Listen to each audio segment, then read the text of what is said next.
Kiara, Lulu, Salaam Alaikum. L Light, Kiara Jedi, I caught you just in time, just getting in from work. Allahu Akbar. And I'm pleased to know that my Muslim family is here, Lulu. I send greetings to you and my brother. L Light, what's good, Jedi? How are you, brother? Tulsa is my hometown. Wow, then I want you to be definitely involved, L Light. Thank you for bringing awareness to it. Cheryl, you know I love you so much. Greetings to you, Queen. Hopefully everyone can hear me okay. This is impromptu, everybody. I actually was going to speak on the weekend. That's what I planned, but here lately, anything that I plan, it goes right out the window. And I, by the way, Yaziz, I have a conclusion on what we've talked about, and it's just going to be a solo event. We'll talk, inshallah. What I said would materialize after we last spoke is exactly what materialized. So that's fine. I don't want to bring that to this. We're not going to do that. But I just wanted to give you a heads up. As I say, I wanted to speak on the weekend, everybody, but indeed I wanted to speak before now, because when I saw the event of the 100-year anniversary of the Tulsa Massacre, I really had wanted to speak then. And as many of you know, I have done pieces, full productions on the massacre that went on in Tulsa in Greenwood, Oklahoma, 1921. And this was going to be sort of a bookend to that, really. Especially when I saw Jamal Bryant, who I've also done pieces about and mentioned in my work before. Christian pastor, always has the tie that's way too thick. Like, nobody's wearing this really thick tie and the big knot. Oh my God. But there he was. And that was the clincher. When I heard him, I said, yep, you got to speak, Jedi. Because he said something that I've said in different ways, and what we all know to be a true concept. He said to Roland Martin was out there live on the scene, covering the situation. And I forget what the opening question was to him, but then Jamal said to Roland, who looked amazing, by the way. He was out there in a thobe. You know, he always brings out some Afrocentric clothing here and there, you know, if you watch Roland. And this one was impressive, just as a little side note. He had the white pants on, and this had more of a white background to it, but there was a lot of color in it. It was really fantastic. And it's also to that point too, I realized that Jamal Bryant isn't short as I thought he was. I know personally that Roland Martin is 5'11", and so they were standing on the street, and I noticed that Jamal was the same height as Roland. I'm like, I thought he was way shorter. But what he said to Roland in response to the question that I don't remember that Roland asked him, he said, well, we're here because because we're not allowed to pull ourselves up by our bootstraps. We're not allowed to do for self. What he was saying was what we know to be true. And that's why I also put whiteness in the title, because everything that we experience, everybody, we can get into the nuance of how the color continuum was established, i.e., Africans that come here from any country on the continent, and most places in the world, quite frankly, this concept of being black is new to them. All of that flows from white people. And so whiteness is something that is on our psyche. We live in a state of whiteness, constantly responding to whiteness, appropriating our behaviors and our actions and our impulses to whiteness. And one of the things I've been trying to convey to my audience over the years is to be over that. To be over that. Like nothing they think, say, or do, or how they feel should be anywhere in our psyche. And I'm going to talk more about that in a moment. But I want to stay on Tulsa for a moment, because this answer that Jamal offered to Roland, and also it was noteworthy that I went ahead and watched the speech that Joe Biden gave there, because they were citing in this small interview with Jamal Bryant, they were citing that Joe Biden had specifically called this a massacre. In many history books, and when the story is told, it's always called the Tulsa race riot. As if it was both sides, again, this whiteness, always trying to equate something or to stick something else to the Velcro side of their evil. There's one evil on the earth, everybody. One evil that we're all experiencing, and it comes from whiteness and white people. And that's not hyperbole. That's a fact. It's a fact. I have proven and will prove that again in this piece yet again. But Jamal Bryant, when he and Roland were talking, and when they said that, Biden went out of his way to call this a massacre, that perked me up, because I thought, well, now I'm going to have to hear this damn speech now, because I really wasn't feeling like I wanted to hear the speech. It was just going to be political, and it was, insert president here, of any weighty moment in history or something being memorialized, and the president's going to be a part of it, insert president. I thought it was just going to be that, and indeed it was, in most of its arcing, but there was some significant things that came out of it, and among them was him citing this as a massacre.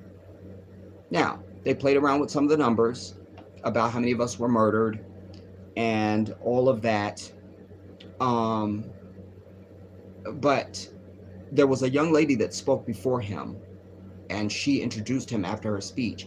And I appreciate that she didn't abbreviate her language. She was very forthright. And in my mind, when you hear me say forthright, speaking about any African people, speaking about anything, that means that they indicted white people and whiteness and their ways. This is the only way to speak about them, not in inclusive terms. There was a sister that I was watching last evening, Remy something, dark sister, British,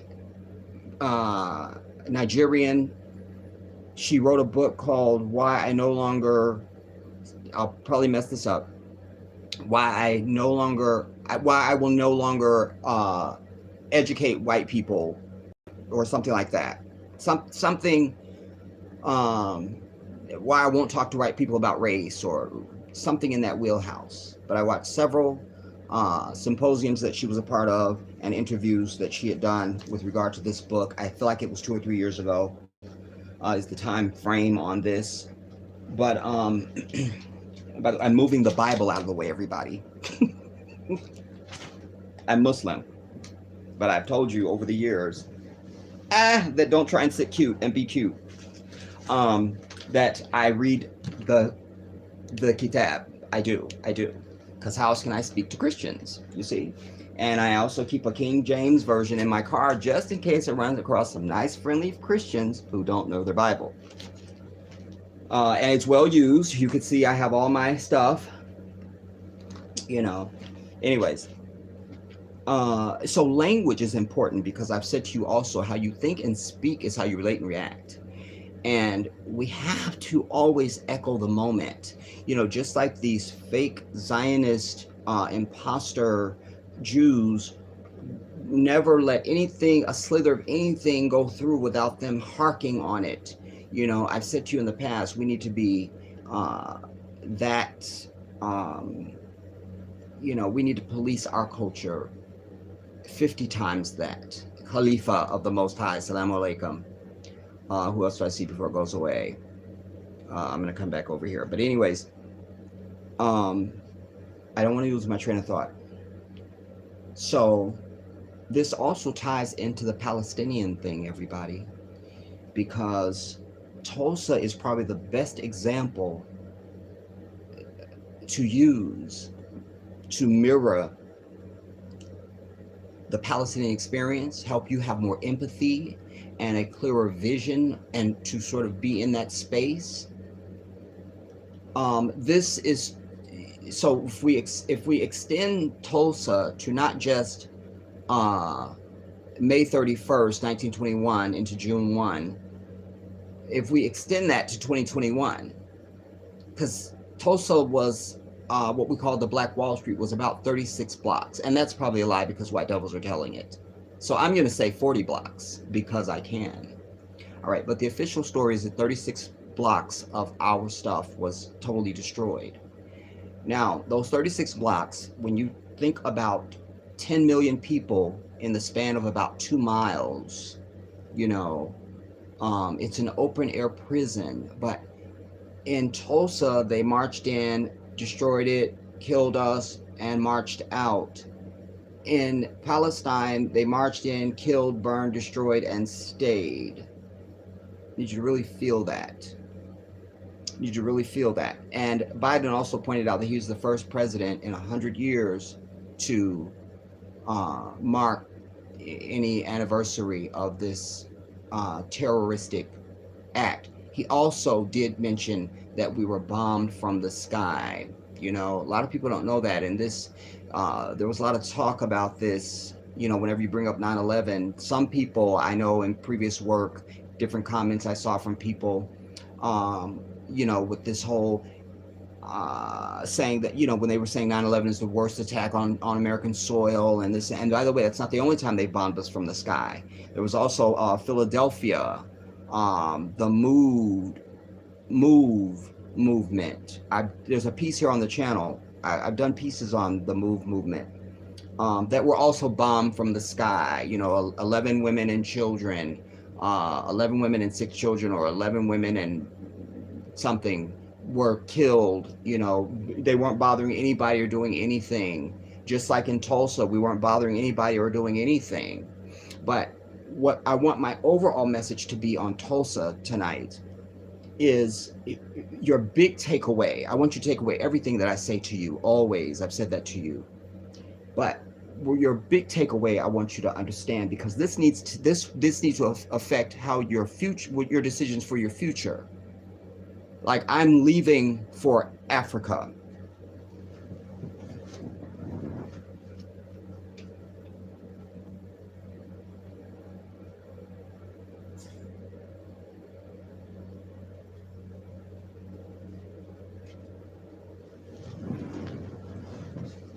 You never miss an opportunity to flash your U.S. passport. Get you some of that. Just go ahead. I'm gonna get you some of that. Just get you some of that. Just.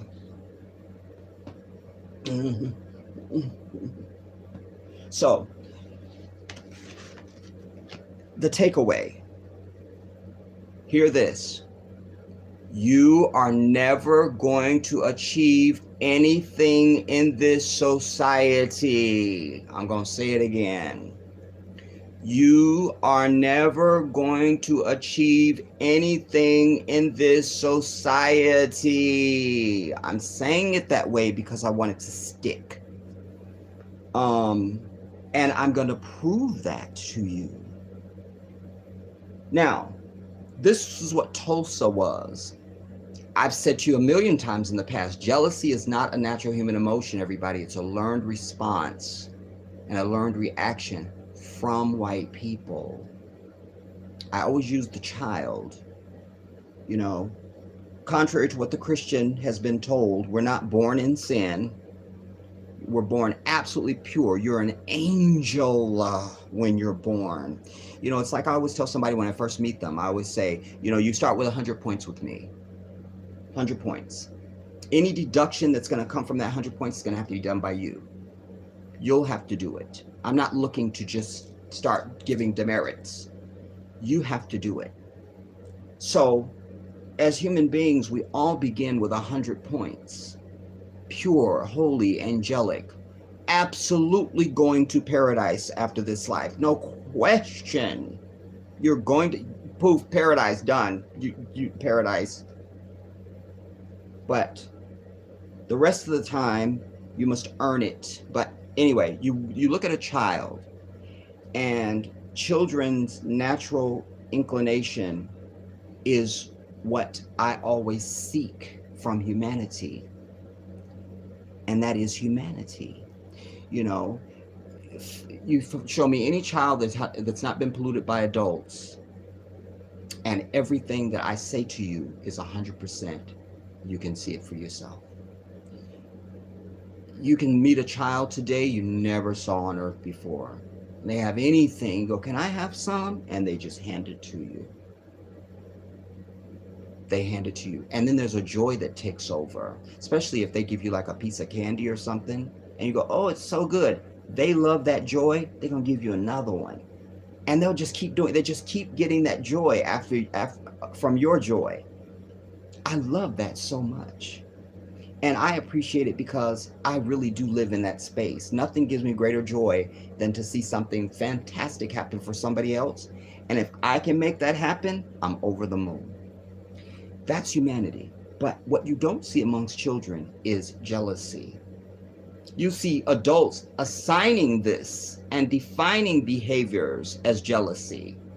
You know, she get jealous, he get jealous once you're putting that on the psyche because your tired ass has learned it and has been seduced and indoctrinated by it. But it's not true. So jealousy, we have to understand, is something certainly in this society, in this environment, which is the most unique expression and complete expression of fantasy and falsehood and immorality that exists on any patch of earth on earth. Jealousy. Here we were, Greenwood, Oklahoma, 1921. This is after Reconstruction, after slavery. And we were doing for self. Oh my God, we were actually pulling ourselves up by our bootstraps and producing something out of nothing. Imagine that. The very thing the white devil claims you need to do and get over it. Seems we were getting over it. And Greenwood was just one. I remind you that Central Park used to be a thriving mecca of African achievement and community. Rosewood, you know, we can just go down the list. You know, great grandfathers who you may hear stories and folklore about, that had farms and, um, drove tractors and raised hogs and had it all, Those are stories of lore now, because we're not teaching it in the schools or at home. We're not passing any of the stories down, quite frankly. So we don't know that there was a time when we had everything that we say we want now. And that's why I'm proclaiming to you, you're never going to have it. And I'm using just this one example of Greenwood to express entire whiteness, white reaction, white state of mind, white evil, white hatred, all of it. There we were. We had banks, all the stuff you need for a community, community,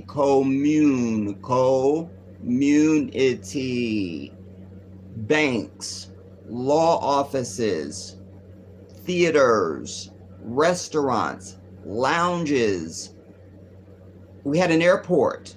We had oil. This was our economic background. Oil. We had airplanes. We had laundry. We had of course, barber shops and beauty shops and nightclubs. Everything that you express in a society for it to be complete, we had it in Greenwood, Oklahoma, 1921. We had it.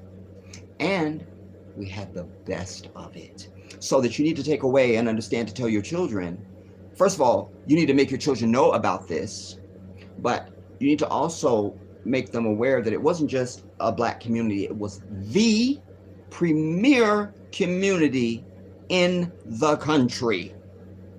Forget Beverly Hills and Brentwood, and none that means nothing. That's nothing. This was the most impressive, richest community with the best homes and the best everything, schools, all of it. In the country, everybody. That means Black or white, it was the best. And like any true white devil, that's a problem. That's a problem. That's a problem. To sit back and seethe over someone else having, if you share this now, if you're one of these people, most of you are. Your neighbor gets a new something tomorrow. Well, look, they're putting in a pool. They think they're all that. Well, she just got a new 15-carat ring. She thinks she's all that. Oh, look, he just got a new Escalade or a Bentley. He thinks no, you think he's all that. You think that. That's why you are having an issue. Because if that was you, you would be thinking, I'm all that. So it's a commentary on self. And so is this. We think we're all that. And they hated it. And so it wasn't a mob. This also illustrates and proves what I also say to you all the time, is that white people all think the same.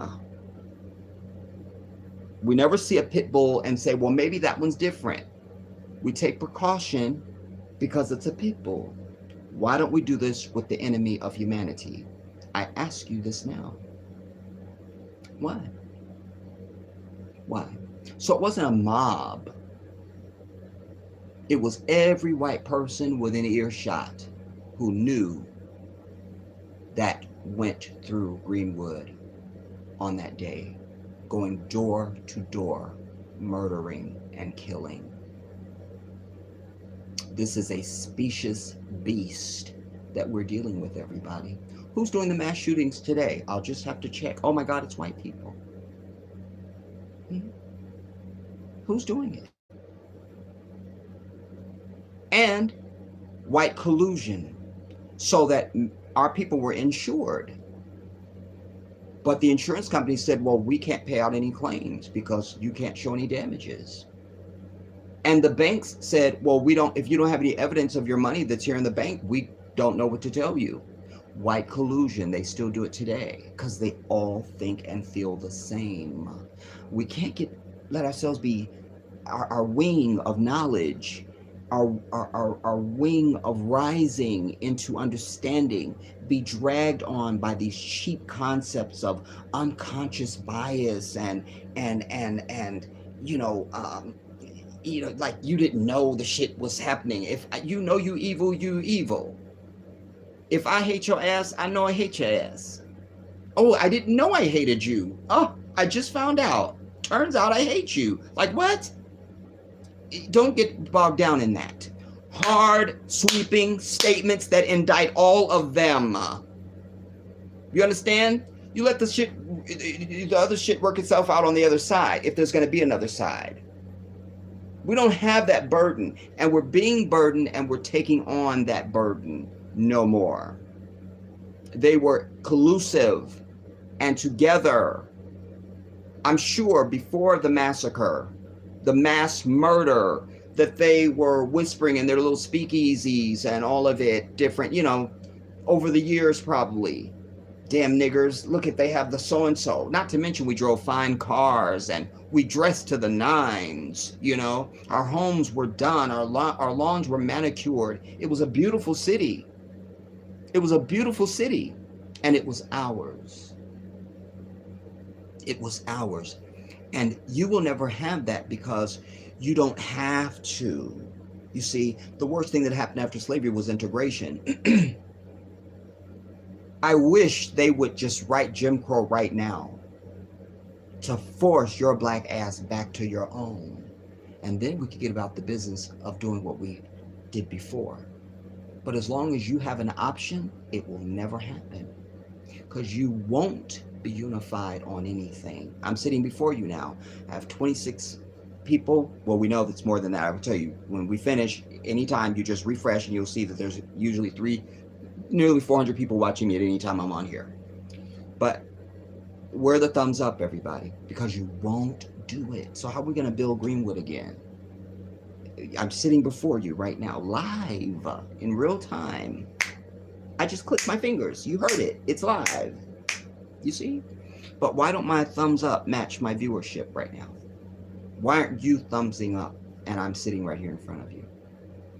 You testify to the truth I'm speaking right now. So there they were. All of the white population, we're not going to specify it to, there was a mob, or it was some of the men. And no, it was white bitches too. Man, woman, and goddamn evil ass child that marched through our glorious town, burning and murdering. Children were hiding under their beds, literally. Think about the Palestinian kid right now who they don't know when a missile is coming through the roof of their house, And in the case of our people, they could hear the terrorists calling them names and, terrorizing them as they went through the city, block by block, street by street, murdering and thieving, because they also looted our belongings, our money, our valuables. This is what white people have done. We don't owe them a fucking thing, ever. And I, as a Muslim, and as someone who pursues righteousness and desires paradise after this life, I really had to put this in context for myself because, as with any of the other Abrahamic faiths, forgiveness and all those things are a part of our concept. But Islam makes it very clear to me that I am not required to have any empathy or forgiveness for willful evil. I don't need to. And I'm good with the divine. I don't need to. I don't need to. I don't need to. I don't need to. And it's all of them. Because when you go on the battlefield in war, the military wears a uniform. So when you're aiming, you're not thinking about this dude as an individual. He got on the uniform. That's the target. That's it. That's it. Just like they see this melanin and this is how they pop off. So when we see that pig-colored skin, we should have a learned and specific reaction for that, both in thought and in action. That's what it is. Just like if a cobra slithers by, or a rattlesnake or a pit bull goes by. So their jealousy, because the event was supposed to have been based on this. We don't know what the event was because we only have them telling it. So we don't know what the event was. It involves some white bitch, as usual. The you know, it was the then time contemporary Karen, if you will. So instead of just dealing with just that one person and trying to see what happened, which it didn't happen, it was a lie, and you had men, real black men, who went to the jail saying, hand him over, because this is some bullshit. We would never do that now. You see, we weren't there for Sandra Bland. We weren't there when Breonna Taylor's boyfriend was arrested. You know, we have every right to be doing those very things to this day, everybody, where we show up and say, hand us our people. We don't act like shit has changed just because they say it's changed. That's one of our problems. They're setting the narrative. They tell you it's on, and you go, oh, it's on. They tell you, oh, it's all fine. You go, oh, it's all fine. I remain in a state of, it's on, bitch. It's on. It's on. It's on. So instead of going there and just and dealing with the incident that happened, they took out the entire city. I want you to really hear that. The entire city. So everybody was guilty of whatever happened with this little white bitch in the elevator. Everybody was guilty. Is that what I understand? But I'm not mad at it, because what I'm saying is that's exactly what we should be doing. What's good for the goose? That's what you do. That's what you do. That's what you do. You understand? We keep doing the same thing. You have one police shooting and his house and his family's not taken out. So we have another shooting. And then we don't take out the house and the family. And another shooting happens. And then another one, and another one. They took out the entire city. And did you really know that? It was like, oh, you know, a few black people were killed and there was some property damage. And I did the translation on the money to see what it would be today. It was nearly $60 million. I think it's probably more than that. Come on, 46 blocks of these types of businesses. I'll let it be 60, because they were saying, but I translated it to today's money, so it was 60 million. But we'll go with that number, because it really doesn't matter what the figure is. But $60 million that they gone. No generational wealth, those homes. Think about the type of wealth class that would be in just Oklahoma right now today if Greenwood had not been touched by this demon. Just imagine that. Imagine. Jealousy was enough. So it wasn't about whatever the event was took place with the white bitch in the elevator. It was they were looking for a reason. Just looking for a reason.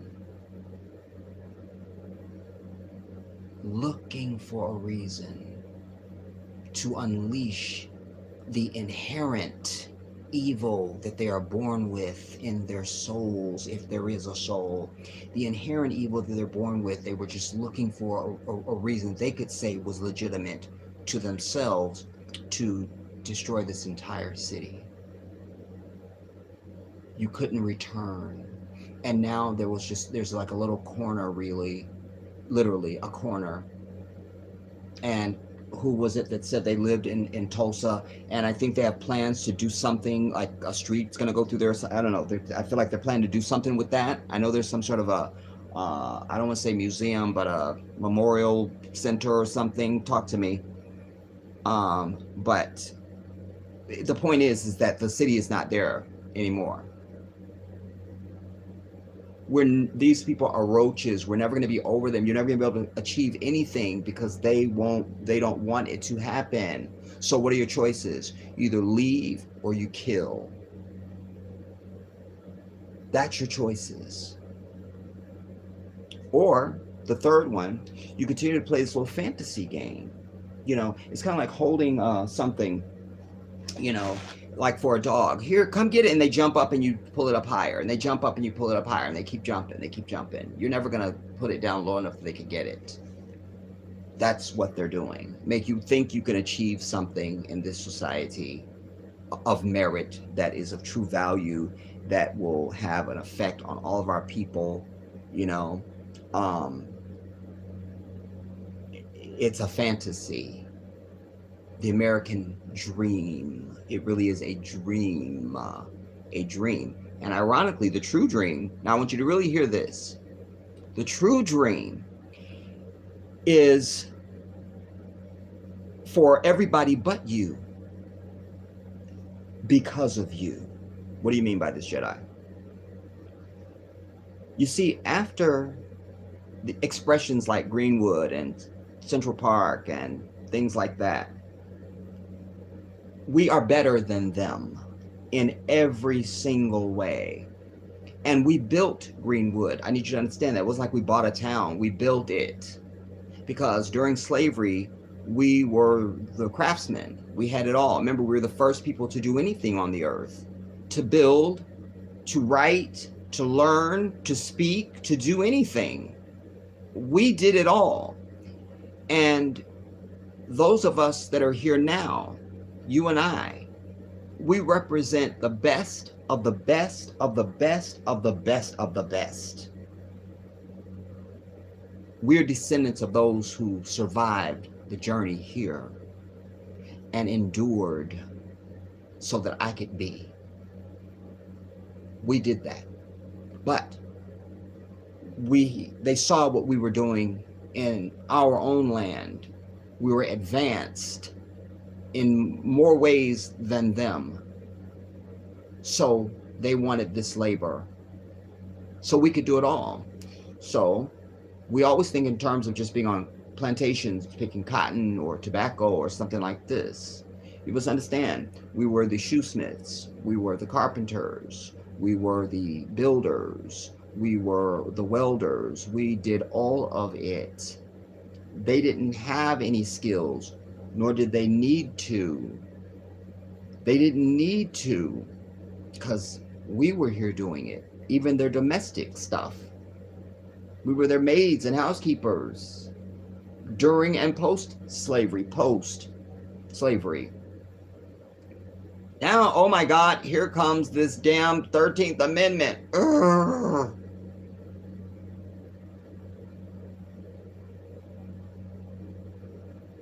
They want their niggers. But how do we do it? That's when unions formed, by the way, everybody. That's when unions were formed. You think of unions now as something of collective bargaining for the workers. This was keep the niggers out. Unions. Then, to keep us from having economic rise, this is why you can always find any white person a dime a dozen. My parents came here as immigrants. I watched Shark Tank. This Robert Kovacic or whatever his name is. He always gets emotional with his racist bitch ass. I forget what country he's from, and nobody cares. And you know, when he always gets emotional talking about his father came here with nothing, and he cleaned toilets, and he mopped the floor, he did something, and I'm over it. These people were rushing here like they are now, but they were rushing here then because those machinists, welders, carpenters, builders, shoesmiths, all the shit that we did, they were coming here for those jobs. We'll let you have the jobs, and we don't care if you rise economically, but not these niggers. We're not allowing it. So that's kind of a missing piece to the immigrant story. It was at our expense. It was at our expense. So let us see differently now. The immigrant who came here and just pulled himself up by their bootstraps. No, you pulled yourself up off our blood clot, bitch. That's what you did. Understand that. Again, it's always about hold us back, hold us down. I still think, and I will probably till Allah shows me something different, that the hurdles that I had to jump through to get my fucking passport, I don't know the numbers, but somewhere there's a white devil keeping numbers of how many black people are leaving this bitch. There is. I know it to be true. I know it to be true. It is true. I said it. It's true. It is. It is. Because nobody else is obsessed but them. Without them, but for them, there would be no need for a census. Who would keep a census? For what? For what? Who's keeping these numbers and why? White people and jealousy, yet again. You see? So there they are. So it's give it to them, and there was this influx. Here comes the Irish and the Italians, just more white people. We make no distinction. British, Italian, Irish, white people. White people. I don't understand why they're trying to make themselves some sort of a, like as if you don't look like, come on, like I'm over it. I don't have time for that. You know, I just don't have time. But that's where you have that come from. Deny us. So I want you to understand that everything that was about any of our Greenwoods, we built the entire thing from scratch, from a blank piece of earth. We did that.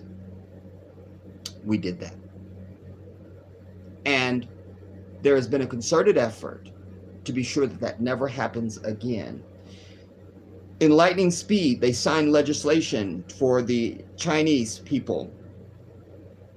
These gay people are getting a fucking ruling every day on something. Like I've lost count now. They're just getting rulings. Like there's just judges and attorneys on, and Supreme Court justices on call and on standby to just approve some shit for them. What? Gay? Approved. That's it.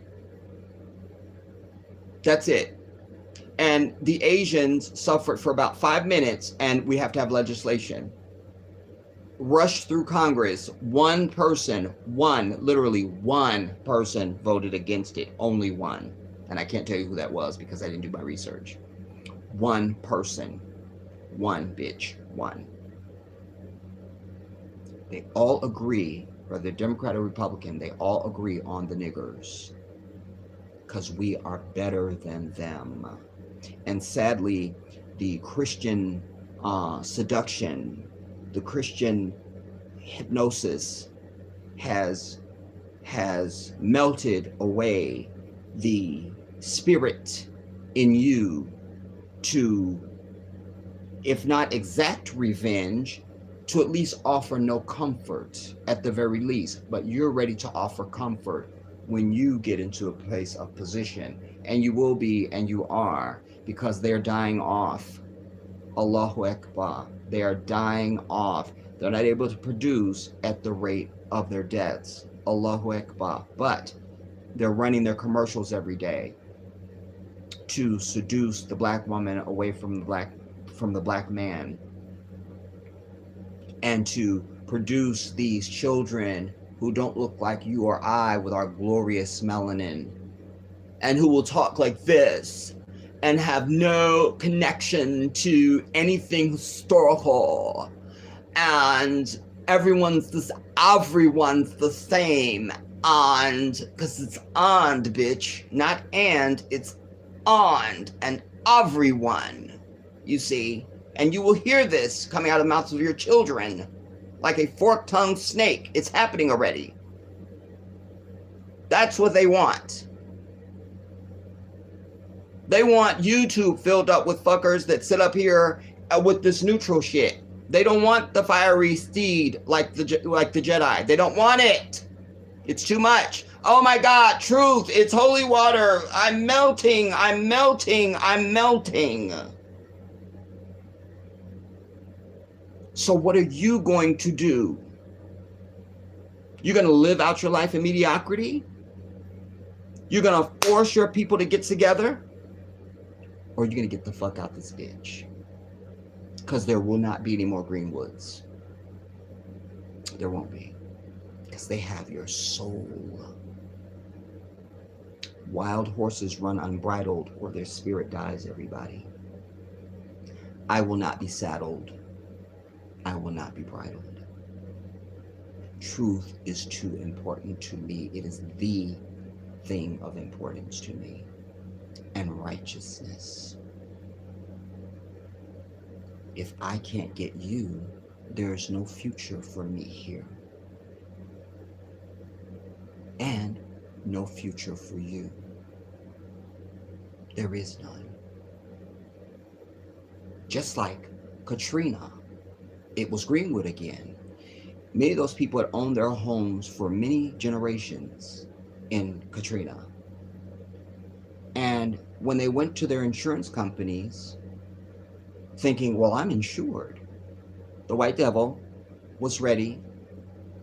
And so if your house was destroyed by wind, they go, well, you only had flood damage.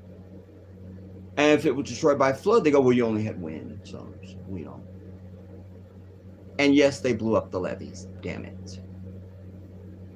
They did. They did. They wanted Louisiana or New Orleans. They wanted it. Prime land, just like here in California. You know, before I left California, there used to be South Central Los Angeles. I came back and suddenly it was South Los Angeles. Really. Because that's prime real estate. Its proximity to the beach and some other shit makes it, I think, the airport or something also. It's just like, yeah, that's bad.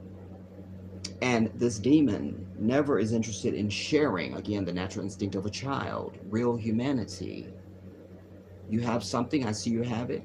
I think there's some use for me. I come sit down with you and say, look, I really like what you have. I'd like some of that. Is there any way I could do something? No, not the white devil. Take, maim, kill, murder, steal. That's it. Biden still hasn't signed the George Floyd Policing Act, but the Asians got a ruling in 5 minutes because they were pushed down for 5 minutes. And we've been in this bitch at the signing of this first civil rights legislation. We'd already been here 533 years by my math.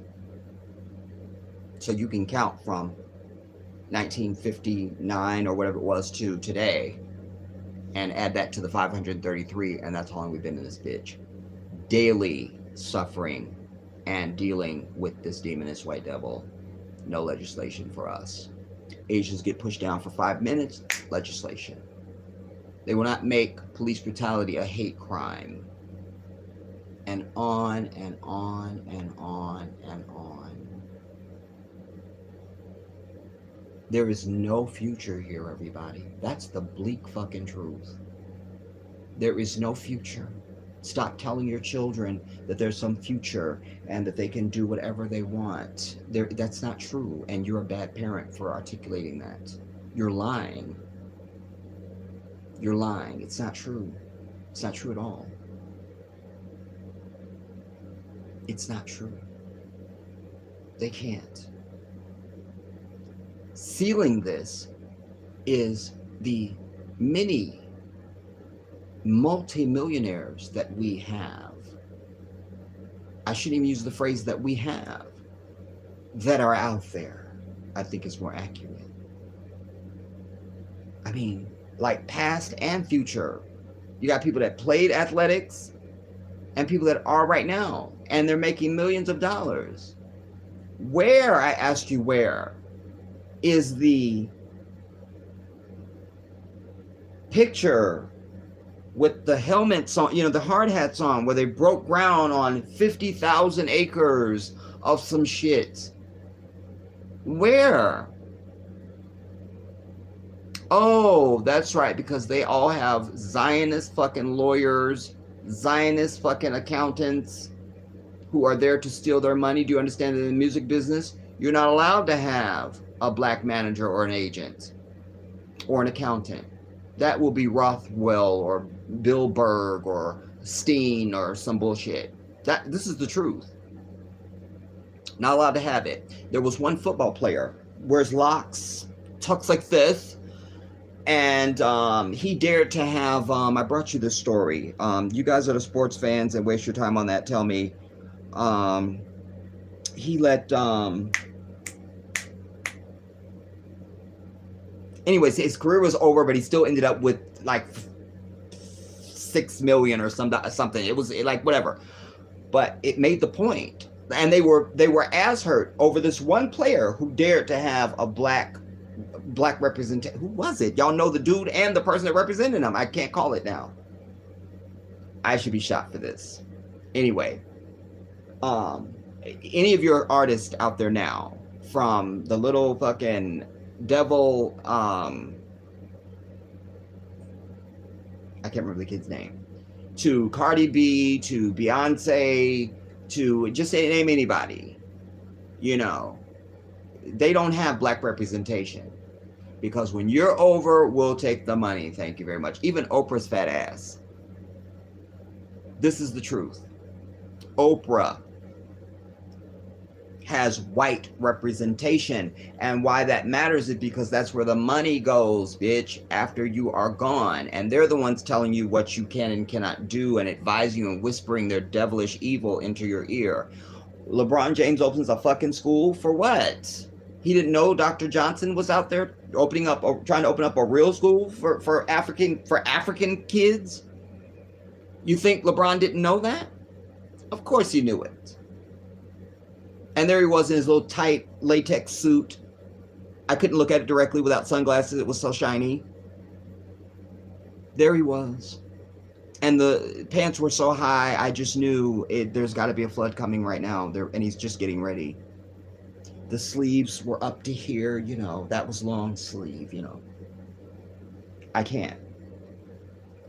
But there is a vocal a vocal agenda being articulated to these brothers and sisters that are in athletics, that play in these professional sports. There is. Somebody saying to them, you don't give nothing to them. Every single NFL player, every single NBA player, it could have just gone back and said, look, I'm just going to do at least just 5 blocks of the city I grew up in, just around my neighborhood, and fix my mama's house. I'm going to do all 5 blocks. You know, just, we don't even hear that. We don't have anybody aspiring to grocery chains. And, you know, let us be careful of Magic Johnson, who I love, but let's be careful of Magic Johnson, because franchising is not the same as owning. It's not the same thing. I got a McDonald's. I started McDonald's. I am McDonald's. You want a McDonald's? I'm still your boss. You don't get to call it Lakeisha's. I still run this. It will be called the Jedi's. It will. You understand? So, but when you start Magic's coffee and not buy Starbucks, I can respect you. It's a business venture. It's smart and all that stuff, and the revenue yield on it is impressive, but that's not what you do when you're thinking in terms of your people. It's small-minded. But I'll allow this olive leaf to a Magic. He can't get the unity. And that's kind of a quick way to go.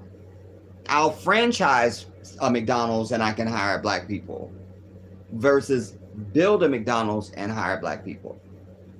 You know, we have all the money that we need and everything that we would ever desire. We have it all. We have it. If we just had unity, we could leave all of white society in the dust and grossly impact their GDP and send them into poverty as a whole overnight. We have that power right now. That's not hyperbole, everybody. Right now.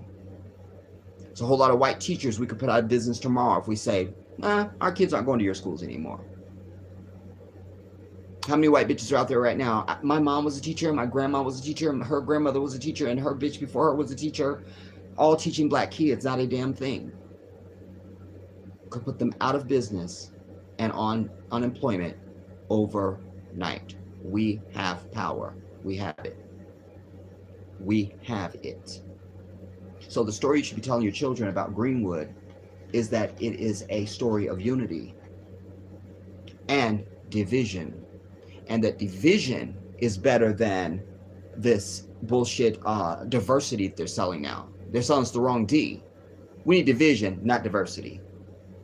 Division, not diversity. Again, division, not diversity. Because diversity, when you have a Greenwood and you got to go to a black store, you got to go to a black theater, you got to go to a black lawyer, you got to go to a black doctor, you got to go to a black club, you got to go to a black cleaner, on and on down the list. You're gonna do business with your own. But the moment that we sat trying to sit at a fucking counter with a fucking white devil, fixing inferior food, by the way, you put the nail in the coffin on any more diners or lunch counters of our own. I'm over it. We're not the only ones that suffer from this. Do you understand that years ago, when I very first started studying the various countries in Africa and ramping up my education, one of the things that disturbed me and that I identified with was that there's a car maker in Ghana that they make beautiful cars. The brother who owns it, his father started out making cars. And if my memory is correct, the father passed on, and then the son, young guy, makes these beautiful cars, you know, some shit you would want to drive. But Ghanaians, the moment they know it's not from America or it's not Japanese, they don't want it. They no. And these are fantastic cars. I would want one right now. You don't understand. So they suffer from the same whispering seduction on some things that we do, you know. I mention that because if somebody tried to put together a black town right now, how many of y'all bitch ass would move there right now? How many? Like, you would have some reason. Well, if it was where I lived, I would do it, but I live in DC and they want to do it in Atlanta. That's a reason. So if unity is not coming back, that's what we had in Greenwood. We had division and unity at the same time. Division from this white devil and unity as a people. Diversity is just defined by them as, like, I'm not diverse. They just want coloring, like shading in the background. They don't want it to come with this, though. They don't want this. Nope. That's not our diversity. He does not like us, as he shouldn't. He has a correct view of all our shit. There is no mask for him. He indicts us on our shit and is not in love with us or anything that looks like us. You see? If so, I would have long had a YouTube button behind me and shit, and the YouTube pillow and shit. Not interested. It always makes me sick when I see, sad and sick, when I see any of these black YouTubers and they have the YouTube button behind them. That means you ain't saying a fucking thing for your people. That means they good with you. And if they good with you, I'm not. I'm not good with you. You understand? This call that I'm going to come to you all, I want to say this. This call that I made to this synagogue the other day, that I shared the videos here. And this rabbi now has to call me back. He wants to check. When I asked him, you know, tell me how it is that people from Europe, how do they define themselves as being Semitic? Because that shuts down the entire fucking discussion. Like, turn off the lights, fold up the chairs, take your bitch ass home, and lock the vault. Nothing else to be said ever in life again from these fake ass people. The moment you ask them the Semite question, their whole fucking phony house of cards goes straight to hell, as it should. He was very personable, very nice, gave me his personal phone number and all of it, just loved me and all of it. You understand? But I'm doing some whispering of my own. I'm using the talents and gifts that Allah has endowed me with. You understand? So I have him now. Because now he's got one of two choices. He's going to either have to not take my call ever again.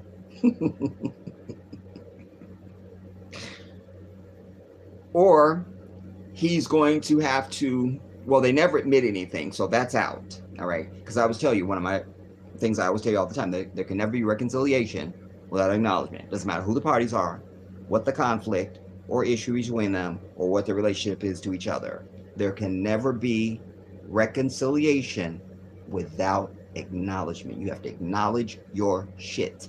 You have to. And these are not a people who acknowledge.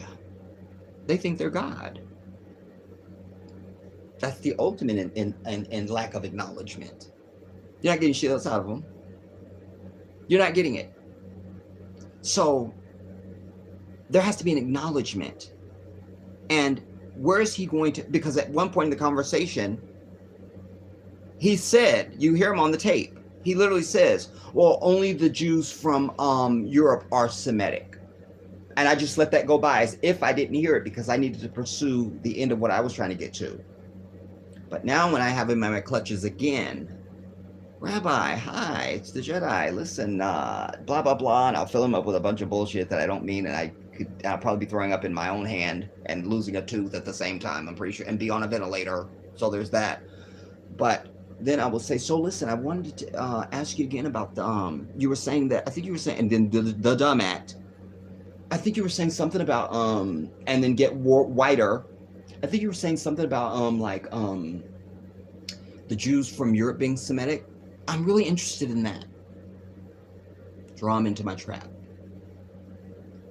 Boom. When I know I'm ready to chop his head off, then it's boom. So you do understand that none of y'all speak any of the Semitic languages. You understand that the Semitic people are from this region of the world, blah, blah, blah, and you don't have melanated skin, and their whole house of cards falls. And from that day forward, that's why I say, if we could get this out there, everybody, then you're never going to hear anybody screaming anti-Semitic ever fucking again on anybody.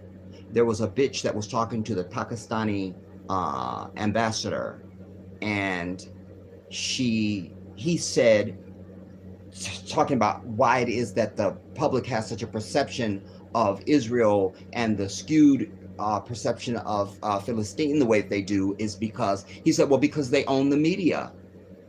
That's a statement of fact. She goes, and feigning outrage, this twiggy white bitch says, that's an anti-Semitic trope. That's an anti-Semitic trope. And then got like actressy on it and shit. Like, I was ready to FedEx her one of my Oscars, but last minute I pulled back. But there she was. That's an anti-Semitic trope.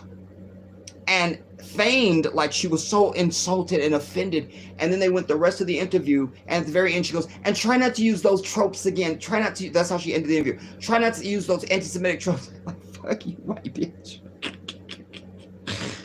I can't. If only he had said, show me you are Semitic, bitch. What language did your people speak? They don't have shit else to say. That's why I tell you, the truth is, it's gonna be, everybody. It's going to be.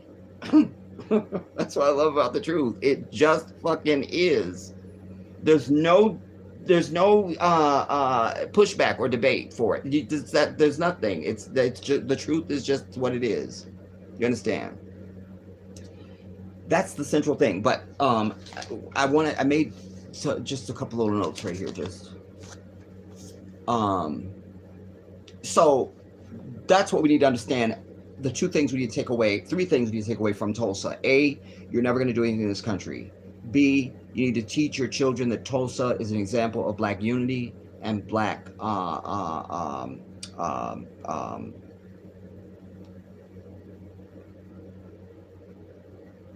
I'll throw this one into Black cooperation, but Black unity and and um and an example of why and unless and until they begin to seek out other Africans and other Black people to do and articulate everything in life, from getting your car washed to buying a house to anything, getting your hair done. Seek out Blackness, because we could articulate a self-segregation anytime we wanted to. I articulate it in my life every day. I choose not to deal with white people, period. I don't need to. There's some things that I have to deal with them on, but that's it. I'm not seeking them out for anything at all. At all. And there was a time that we didn't, and Greenwood is one example of that. We had it all. They look on the other side of the tracks there to see our glorious prosperity, and they hated it. It burned their eyes. It burned their eyes. And they came from everywhere. But this is not new. They're acting like it's new. In the pieces I've done on Greenwood before, I told you about the mass graves already. I brought you the story of the two little white devil boys that saw, one of them was telling the story of seeing, when he was younger, he saw the men, him and his friends were walking home from school or doing something, and they were coming through Greenwood, and they saw the men with these mass graves. They saw it. Just like I told you that our carcasses lay under Wall Street right now. That whole thing should be destroyed. We are not a violent people, sadly, because there's a lot of shit we should have torn up in this bitch on righteous principle. Righteous principle. Righteous principle. But here they come now. Oh, they found this many bodies, and they think this could be the site of some mass graves, and they think, and they know, bitch. They know. They know. Black success comes from an absence of whiteness, everybody. Black success will be born out of an absence of whiteness. We need to understand that. These people, even if it's one, has the agenda to pull you down. If it's just one, there are no allies. These are just fake spies trying to further this idea that you need them to be a part of something for you to succeed, when we have endless examples in history where we didn't have any of their bitch asses and we did just fine. We did just fine. We need that now. I want to come to you before I move on to more on this and a couple other things I want to talk about, inshallah, in this talk, everybody. I want to get to everyone. I also want to remind you to thumbs up the stream as you sit before me now.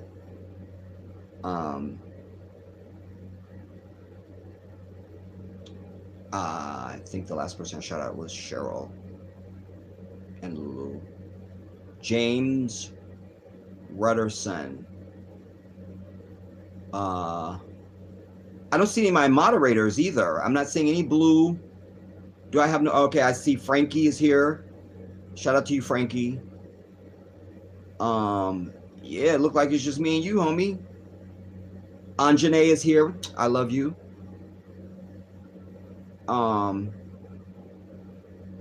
Yeah, those are my only two moderators right now. Let me continue going on. Where was I at? This Rudderson. Something Rudderson. James Rudderson here for the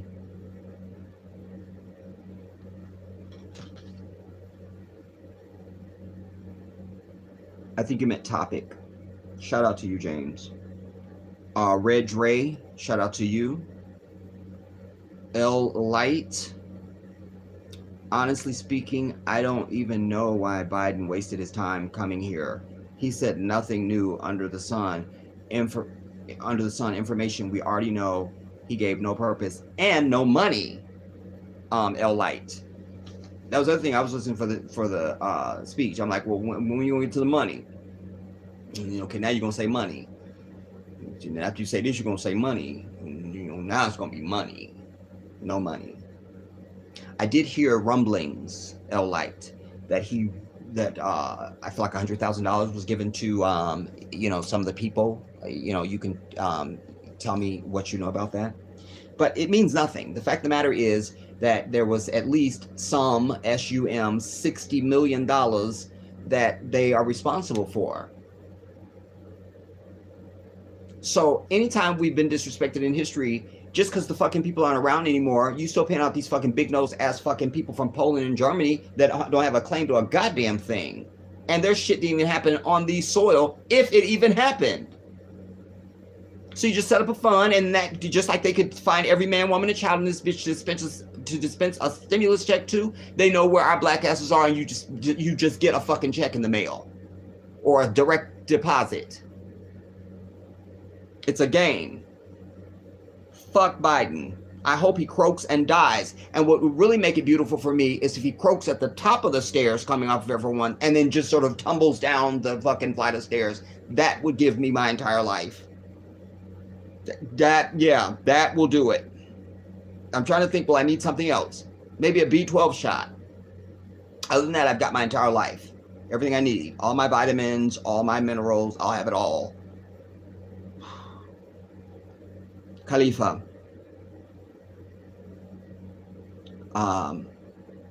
Fatima Hassan, salamu alaikum, or wa alaikum salam, wa rahmatullahi wa barakatuh. Alhamdulillah that you're here too. Kiara, the first on this soil. Thank you. Everybody else is a Johnny fucking come lately. Fatima, I was so sad I watched it. I live in Philly and they had a brown mayor do it. Yes. Always one of y'all Christian folks to sell us the fuck out. There are no Muslims anywhere in our history that have represented us. No Muslims. None. From your first mayor of anything to your first this of whatever. Astronauts, all of it, all Christian. No Muslims. None. And the one time you had one, Keith Ellis, alhamdulillah, we get a verdict for this Chauvin dude. That was a Muslim. Because all y'all Christians have declined to prosecute.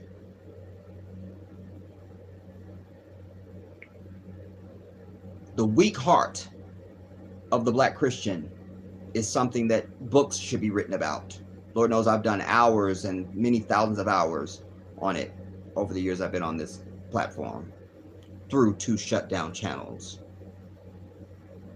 Where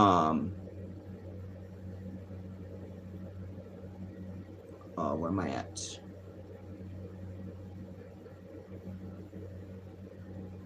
Thank you, Fatima. Congratulations.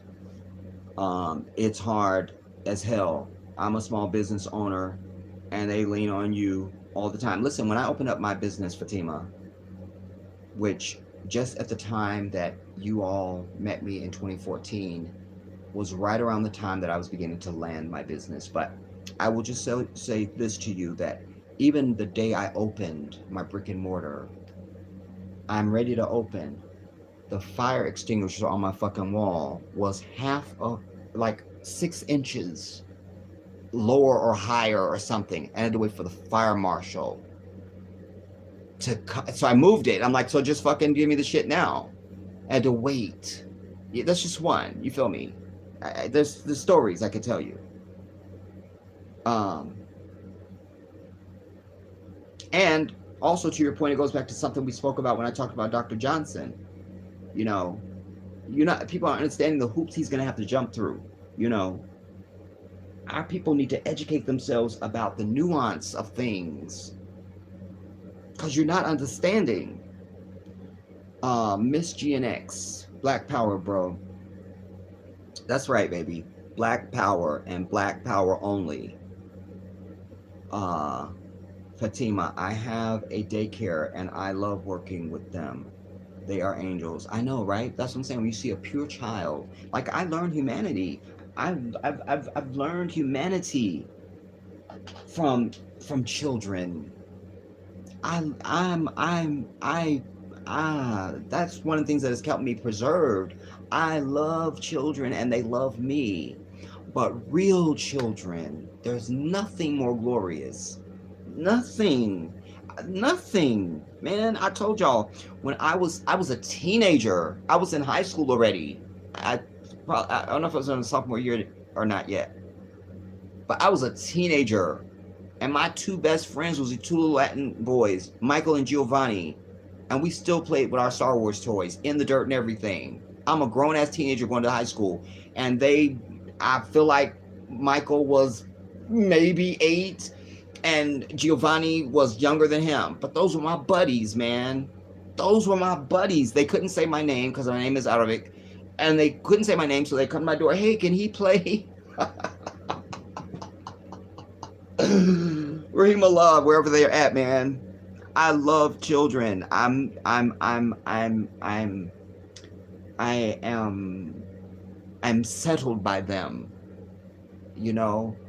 Um Even the Prophet Muhammad sallallahu alaihi wasallam said, seek knowledge even if it comes from a child, you know, telling you something about the value of children and wisdom all at the same time, really, you know. But there's nothing like kids, man. They're so. But the flip side of that coin is a polluted child is the worst thing walking the planet Earth next to this white devil. Got to be consistent. L Light says we were over it. The Greenwood dollar circulated through our community for 13 months. We supported and took care of our own. That's facts. That's facts. That's facts, man. You know, one of my uncles was in World War II, everybody. Uncle Buddy. And Uncle Buddy always had money. He didn't really come out of his room. He was a hermit. I recognized that my father was a hermit. I'm a hermit. But he always had money.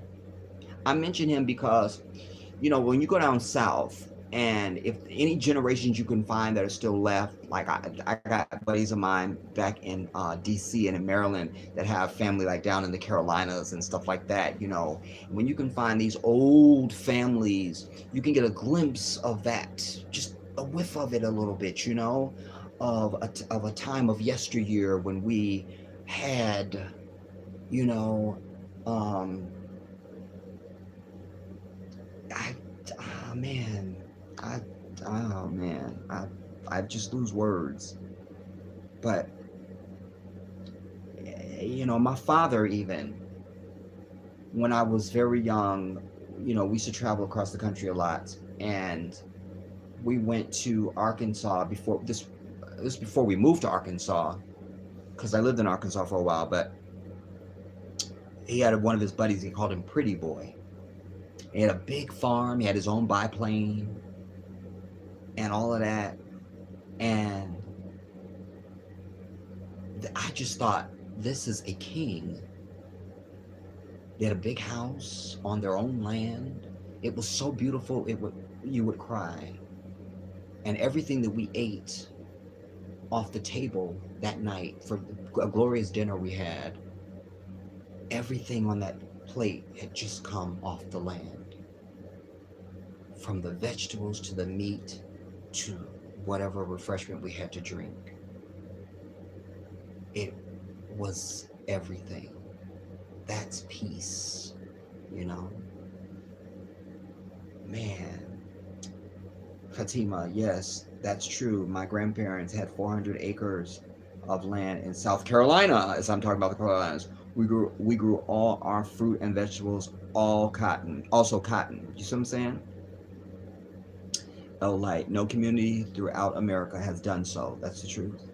Fatima, I always tell my children about it. Do.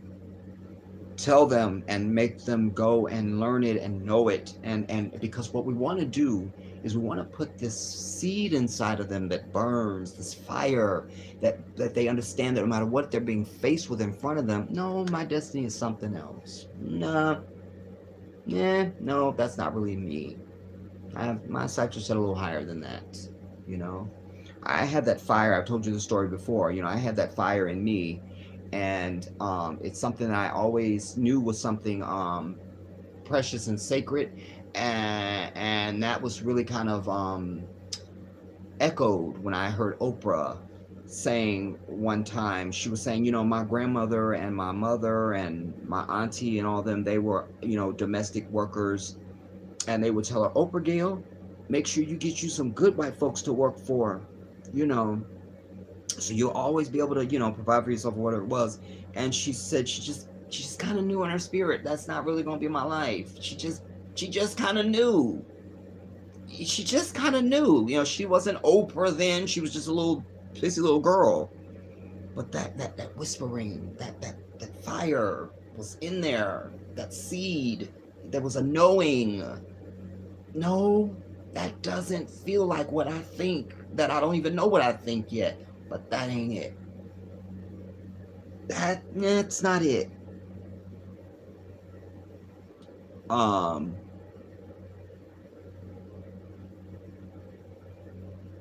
And by the way, also to my sister, um, you know, Allah will give you many blessings, whether you know it or not, for this daycare.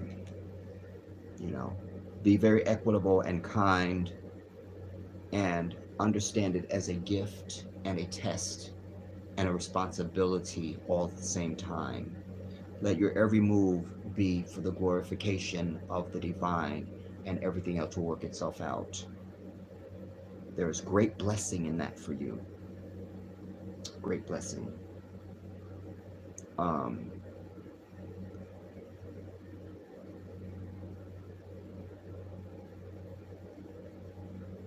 William Bell says, You Dropped a Bomb on Me by the Gap Band is about Greenwood. Is it really, William?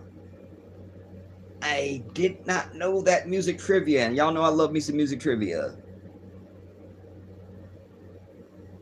And William, yeah, okay, I see you now. I see the sister. I'm like, what is it, William? I did not know that. You dropped a bomb on me, baby. Charlie Wilson, his voice is a gift. That is Uncle Charlie, homie. Kiara, doctors and lawyers. Yes, we had it all. We had everything that you need for a society. Just let your and let other black folks know, they don't have to be kids, that everything that is articulated in a whole society, we had that. We've had it. So now when we think about, like a black bank would be impossible to think of. We had it. We did it already. We did it. We did it. We did it. You see, but that's the thing. And the white devil knows it, because once you've done something once, you kind of can do it again. You feel me? Like, I haven't been on a pair of rolling skates in I don't know when, but I can still get on a pair of skates right now and turn it. I'll turn it. I will. It's nothing. Or ride a bike. I'll turn it. I will. It will. This is that. But sometimes you have to see something in order to know that you can be that too. If you don't have that fire that I'm talking about, that light, that knowing. Some people don't have the gift, so they need an example. They need to see it. They hadn't even thought about it. Stop telling your kids to go to school. And if there's any teenagers or college students listening to me, I want to say to you, the next time somebody tells you to stay in school, ask them why. They won't have an answer. And to get your education is not an acceptable answer. Not acceptable. Because it suggests, facts not in evidence, move to strike. Because it suggests that you must go to a school to get an education. And I reject this. So that's out. But challenge them. Why? I will tell you, the most beautiful phrase that comes out of the mouth of a child is that simple word. Why? And they ask it 1,000,000 times for everything. As they should. Because they're new vessels on the earth. Everything is new. Tie your shoe. Why? Go to bed. Why? They have to have a reason why. And somewhere along the way, that is pulled away from you. You should be questioning to the day you take your last breath. Why? Why? Why? Sometimes a lot of people just you see them short circuit. Where was it at recently? Uh I love doing this when I get an opportunity. I said, well, why? Why is it that way? Why? And that person usually some shill and some spineless little fuck that has no purpose on earth, and they're short circuited by it. You ask them that question, you can just see them kind of, what, like I need to know why for shit. I do. Um.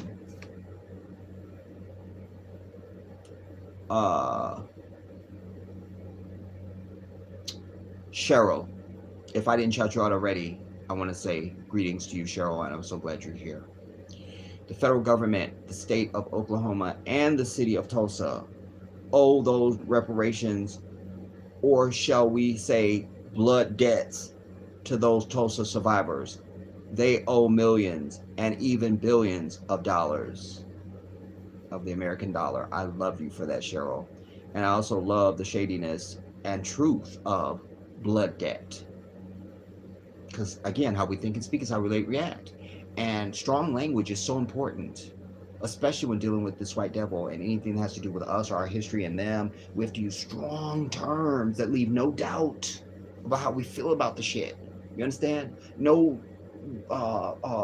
milk toast, weak, wavering and shit. Firm. That's what it is. Andrea Smith, I want to say shout out to you, and I'm so glad you could be a part of the stream this evening. And that I love you. Kiara, agriculture, yes. We came up with most the inventions too. You can't do anything without running into, oh my God, we invented that too. Oh, damn these black people, they're just taking over, inventing everything.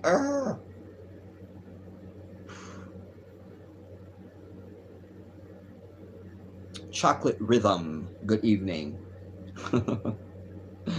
I'm so blessed you could be here and be a part of this. Thank you for coming. I appreciate your audience. Frankie, my brother, I'm starting to think I was not supposed to have a wife in this lifetime. Don't think that Frankie. Allah does everything in degrees. Everything is in degrees, including the heavens, even paradise. Everything is in degrees. So I have thought that, even Frankie, there's been times, because I just know the things that I would like to accomplish and have in place at the time that I take a wife, and every time something gets set back, just over the course of my life, I just, I guess I'm not, I guess not. No. There are prophets, in history who were, married at old ages and had children at very old ages and all this sort of thing, everything in degrees. So you good. But I understand how you can feel that way. I get it. I get it, man. Trust. And you ain't the only brother. I'm sure there's a lot of brothers out there that feel that way. But also remember something I also always say to you, Frankie. If you want something over your head, you got to do shit you never did, brother. So if you're just proverbially sitting on the couch thinking your wife is just going to magically appear out of a puff of dust, it will not happen. So maybe you need to do something different. Being seen is something that is valuable. I had a band many years ago called Wardrobe Cathedral, and we used to have this inside joke of being seen, because every time we would go out to do something, we'd be seen by somebody else. We get another connect and get another show or another performance or another this or another party or another something or another celebrity, something being seen. So we'd be like, being seen. Like it was a whole thing. But being seen is everything. So you got to be seen. You feel me? Go just post up in the produce aisle if you need to. You just post it up on the cereal aisle. Just post. Just. You feel me? Or maybe you got to get out of your own town. You got to go someplace else. You got to do something. You feel me? You got to be seen. Sweet D in the hizzo. Good to see you, Sweet D. I appreciate your audience. You're another one of my constant followers and viewers. And I'm always pleased to see your name and your face. I'm honored. Good evening to you. R. Jizzle. I was talking to Ricky Williams. Fatima. Oprah is a traitor. Oh, I've dragged her several blocks down to the white meat, Fatima. Do understand. And they use her to keep the brown masses down. Yes. But she's lost her power because, or any value she would have to them as it relates to us, because black people, you have one population of us that are turned off just by the fact that she's successful. They don't want anything to do with her. Like, forget anything. Just she's successful. We hate her. There's that. And then there's another class that doesn't like the fact that she's surrounded by white people, or there's another class that hates the fact that her audience was mostly white people, and she was the messiah to white women. Oprah said it, the bitches went out and did it. You understand? If Oprah said, "Bitch, go kill yourself," which I wish she had, white bitches would be dead and there'd be no Karens, but that's wishful fantasy, and so we can hope. Hope is good. It's positive. Anyway. She's let us down, and for me the last step was her desecrating the name of Michael Jackson. I over her after that. I still love her story and all of that. That can all be exist at the same time, but I don't have anything else for Oprah. I just don't. That was just like specious. She's done every story. She's talked to everybody. She's done every interview. You don't need to talk about Michael posthumously in a bad way. You don't need to, Oprah. Two white devils who are just coming out of the woodwork in line, who have already been disproven in a court of law by a white judge and everything else. Why do you need this interview, bitch? Either it's you and you're the hateful bitch that I now think you are, or you are showing me pure, unadulterated evidence of your white handlers. Either way, it's not a good picture for you, and I'm over you.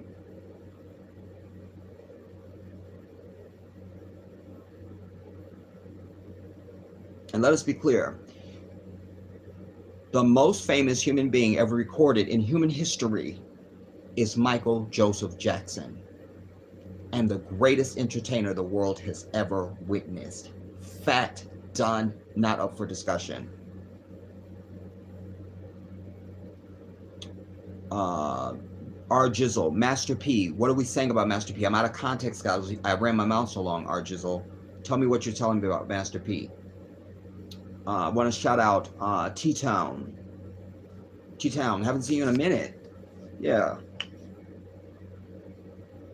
What's up, T-Town?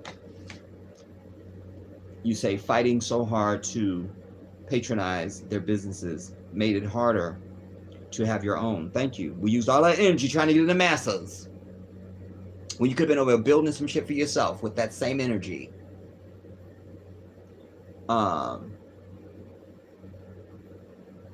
They know the power of the black dollar. They don't want to see that. They don't want to lose that. And black unity, because with the black dollar, with black unity will come the black dollar by default. You understand? Where I live, there's where I live now, ironically, the plaza where I had my business, I live near it now. I didn't at the time I had my business, but there's a brother, and by the way, next to me, this Asian dude came to open up some Asian place, and while he was still moving in fixtures and shit, I went over there and had a talk with him and said, listen, you're not gonna come here and disrespect my people, right? And I had some words. Well, now, years later, there's a brother that opened up a spot, and I want to say black folks went in there anyway, but the name of his business doesn't do anything to provoke a watery palate. Like, ooh, I think I want me some food. You're selling food. Where's your POS in the windows? Where's a name that reflects that this is a cuisine of any kind? Or, I mean, it's a disaster from a business logistics point of view as it relates to advertising and market share and gathering demographic. It's just, I mean, I can't. But unity is what we need, everybody. UNITY. And on my old channel, my big channel, I remember one of my earliest videos was literally titled UNITY. Of course it would be, because it's an ongoing issue with us. So some of these themes represent themselves, you know. Why wouldn't they? UNITY, that's what we need. Black allegiance and black collusion. So what that means is, if you work at the fucking DMV or you work at the courthouse, and when my ticket comes across your table, it got lost. I'm not being funny, because they do this shit all the time. We don't have black collusion. You get your black ass in there and you just there on behalf of Keisha, and that's it. It should be known. When you see this, that's your calling card. Like Harry Tubman had they had the quilts for the Underground Railroad and various other things. This is our quilt, bitch. This is it. You see that? That's it. We have to get to that. We got to get to that.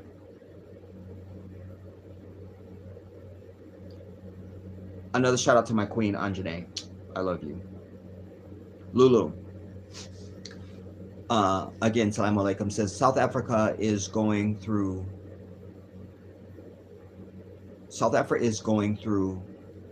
the same thing. I imagine going to a shopping mall that's built over the house you grew up in. I burn the bitch down. As recent as the 60s and 70s. So many African towns destroyed, because it's the same white devil there that's here. You know, this sister I was telling you guys about at the top of my opening, that this book that she wrote. You know, you just hear any of our stories across the diaspora, and you don't, if they never say where they from, or if they don't have an accent, you know it's here, but it's not. It bears out what I've said to you a billion times. This is the same white devil no matter where you encounter them. It's the exact same thing. Go and watch my wife's video that I didn't produce and was against. It's a whole thing. We almost broke up over it. It almost ruined our marriage. But anyways, Janet did a song. It's Joni Mitchell.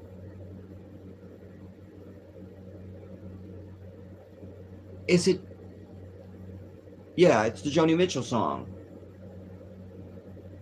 Don't it always seem to go that you don't know what you've got till it's gone? Don't it always seem to go? Because she's got the braids, the locks, and... Wait, is that video? Yeah, because at the end, they just said, okay. Anyways, it's shot in apartheid South Africa. That's what they were recreating.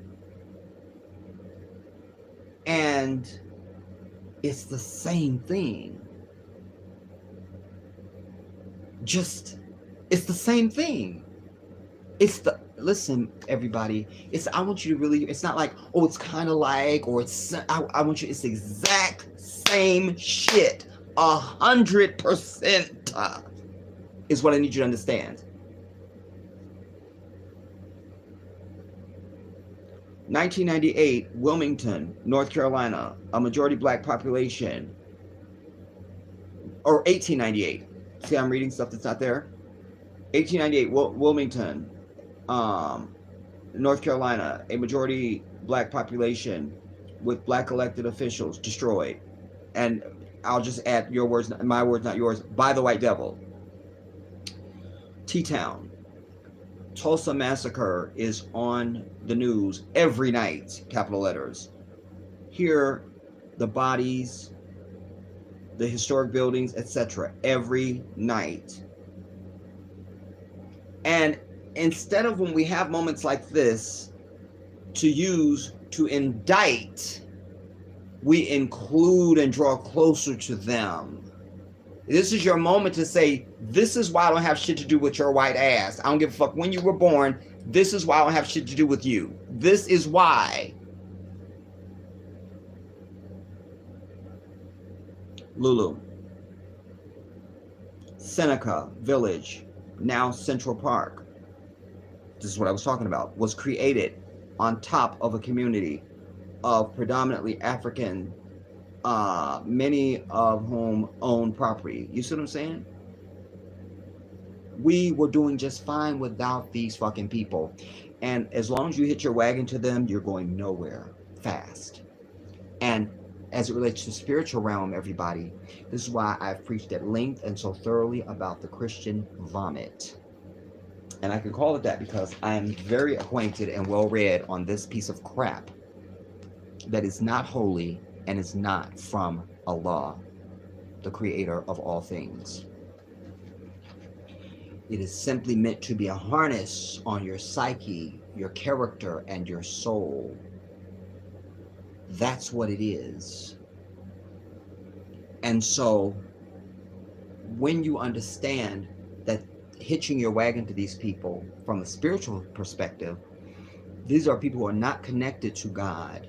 If there's any people on earth right now that if somebody said to me in a quiz and say, what people on earth are rejected by God and have no favor from him at all, answer white devil. You just won $10 million, Jedi. That is the correct answer. You understand? So we have to look at it. You can't just only think about this realm, everybody. There's a realm after this. You know, when you leave this life, you will be in what we know as Muslims as barzakh. And then you're either going to hell or you're going to paradise. If you hitch your wagon to this white devil, your end will be in the lake that burns with fire and brimstone. It shall be. So you have to reject them socially, intellectually, and spiritually. This is the devil. It's not hyperbole. It's the truth. I love you more, Anjane. Amara Turner. Any thoughts on Kwame Brown? Kwame, wasn't he the one? Kwame, wasn't he the mayor of something? And there was it some sexual something? Bring me back up to speed on Kwame. Amara. T-Town. It was a photo op and symbolism. I blame us for being so damn gullible. Yeah, he should have been attacked and put upon, you know, from the time Air Force One landed. There should have been a lot of, could you please be quiet, from people yelling things out and indicting and persecuting, you see. Because I'll remind you, there was a white devil when our glorious brother Barak, the blessing, Barak stood in the chamber, the joint chambers, addressing the State of the Union, and the white devil yelled out, "You're a liar." That speech goes across the earth when a president stands in the chamber and speaks to the world. And this, I would have got off that fucking podium and punched him myself. Wallahi. But Obama, being the contained man that he is, there would have been so much death at the White House, y'all. There would still be naming charges. They would still be naming charges. Lulu, 42 miles north of Atlanta, beneath a lake now called Lake Lanier, lies a small village underneath a lake called Oscarville, Georgia, a thriving village predominantly black owned, destroyed by this white devil. But every year at Black History Month, these ain't the receipts, Lulu. It's some little boy in a fucking shirt that doesn't fit him and it's wrinkled and should have been ironed, and a tie that was from his father and he's never worn it before, and no, his hair's not been combed, there's bedding in his hair. I have a dream. Get your little pissy ass off the stage and go back home and learn. Do you see what I'm saying? But Rosa Parks, Frederick Douglass, Dr. King, they barely will even tell you about Malcolm. They're certainly not going to give you this receipt. Because see, stuff like this, when your kids know this, they have to look up from their studies and say, wait, that's motherfuckers look like y'all bitch ass. No longer are they, are you coming to my house to play PlayStation today? Are you coming over my house to play PlayStation today? I can't even say it as hideous as I hear it. PlayStation today? Where's my punch?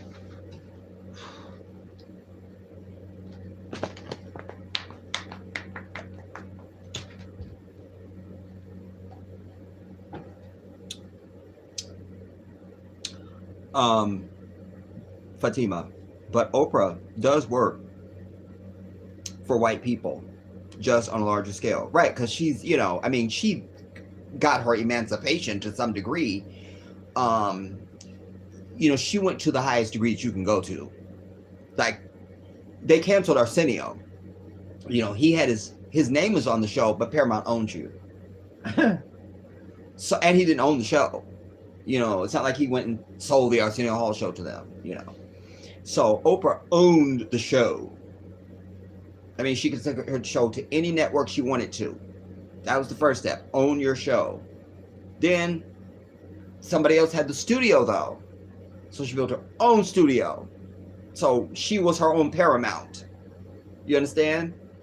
Then she decided, they could still cancel much quick. I need a network. Nobody can cancel Oprah now. Nobody can cancel Oprah. They can't cancel her. You can't. But she still works for people because I don't care if you got a studio and a fucking network and all the bullshit, you still need this white devil to advertise on your shit. All the ads we see on OWN and indeed back on the Oprah Winfrey Show, certainly if she had her own studio, should have been nothing but black commercials. It's just advertising, everybody. It's like if you, like the sister said, she has a daycare. You understand? Just like you would advertise for that, it's just on a bigger scale. That's all it is. You just need money. That's it. The fact that we have Cheerios and all the other shit running on her network means that white devils are doing business with her. That's a problem for us. Fatima, thank you so much. That means a lot coming from you. Oh, alhamdulillah. May Allah subhanahu wa ta'ala keep you spreading the truth to our people. You are affecting those that are meant to hear it. Subhanallah. And that is the truth. That is the truth, Fatima, because I used to say at my work, and I still believe this, you know, and I've said to my audience, you know, certainly when I got to my zenith, when I was at 23,000 subscribers and nearly 5 million views on my channel and all that, I was just as I am today. You never hear me, make sure you subscribe. If I'm on a live, I'll bitch at you about not thumbsing up, because I'm right here in front of you, damn it. Like, show your support, do a thumbs up, you know.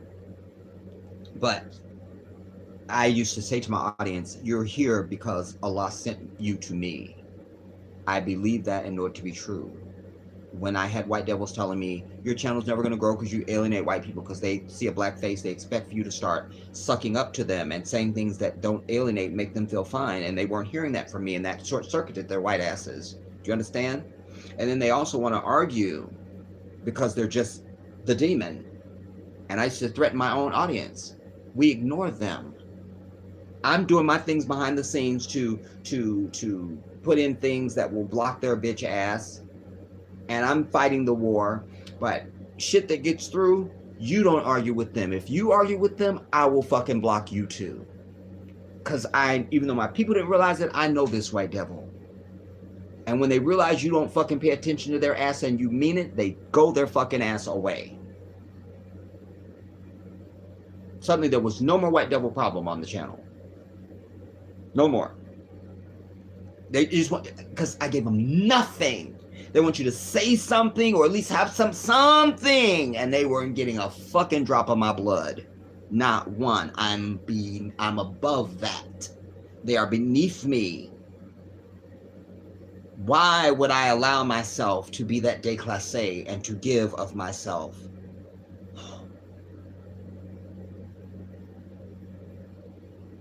Um, oh, I'm on the next section down here. William Bell. Charlie Wilson, the lead singer, is from Tulsa. He lived a few blocks from Greenwood. That I did not know. I know Charlie was from Oklahoma. I know that. I love him. And I'm so glad he's having his renaissance, really. Because he went through a bout with prostate cancer. The voice is still just as strong as day one. And even though he either has a white bitch or was with a white bitch or pursuing a white bitch, that will never be okay with me.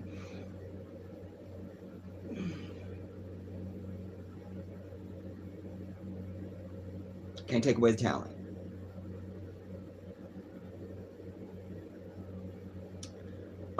Fatima, yes. She said she sold him out. I hate her for that. Michael is our first superstar. She was low for that. He wasn't our first superstar. He was our biggest. Because all we produce is stars. That's it. We can't stop naming them. There was a whole company set up that was nothing but stars. Motown. You feel me? And if you went with Motown, everybody that we know is great. All the music, from hip hop to jazz to R&B to anything you're going to name, it's us. But Michael was the brightest star in the universe. Like, listen, this is the other thing you need to know about Michael Jackson, everybody. Literally. Hear this. This is not hyperbole. This is not drama. Every single artist on planet Earth, no matter what continent or country they were from or what kind of music they did, every single artist knew they were only vying for second place. That's real. That's real. Like, you're not going to be number one on the charts, so it's second and down. It will be Michael. It will. It's Michael. He dominated in a way that humanity has never seen with anything. Ever. Ever. That was the brightest star in the universe. Michael Jackson. Wow. You're talking about, it was other realm, the level of fame that he experienced. Fatima, we don't stick together. We just don't. Listen, y'all, when I had my business, there was one day, because I used to park my car right out front of my business. And there's a liquor store. And some drunk, they were backing out. I had my car backed in. They were backing out, turning too soon, and took off my mirror and all my shit on the passenger side. While my car was in the shop being fixed, I had a rental car. My business in a black neighborhood. The perception was that I had gotten a new car and my sales fell. Wallahi. I'm in business to make money, bitch. What if I had got a new car? That's who we are. And then when I got my car back, then he guess he didn't. And it was, come on, dude. There is a deep ignorance that's going on, but it doesn't just appear like out of a puff of dust. There's a pathology to that place. And part of it begins with this tired ass house of death where your soul goes to die on Sundays. And it's the fucking Christian church.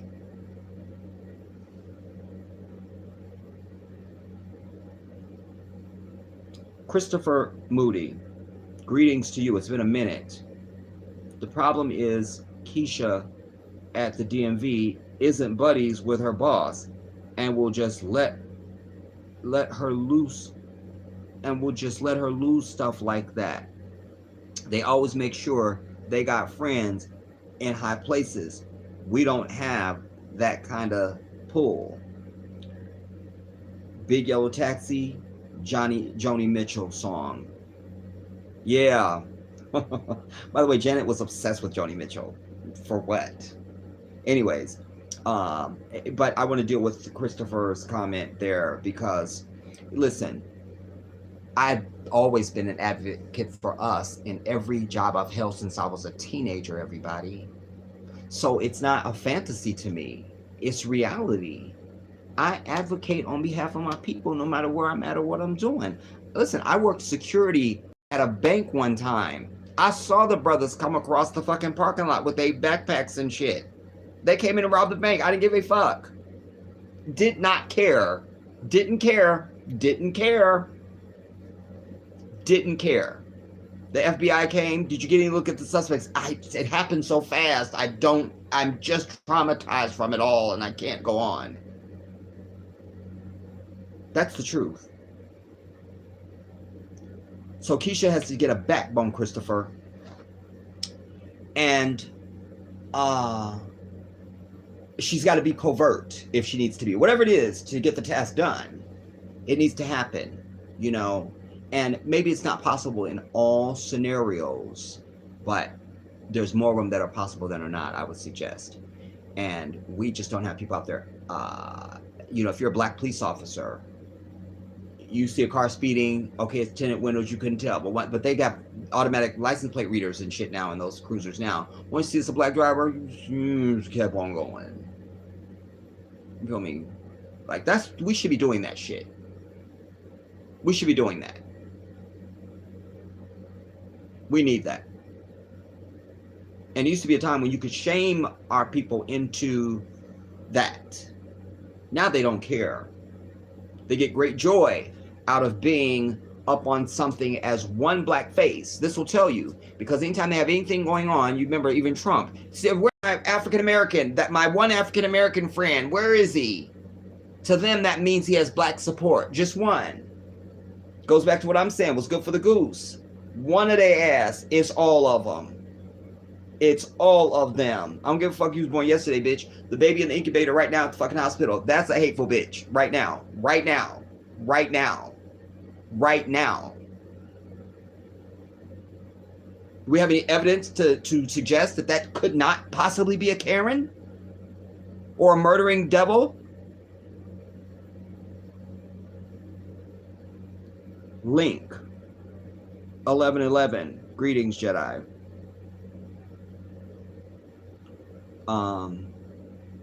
Amara Turner. Kwame Brown is the basketball player. Oh, before I read anymore, I just saw him. Why do you know him, Jedi? Because he did something. What did he do? He just came on my radar. There's some brouhaha that's about him. What did he do? I don't remember what he did. What did he do?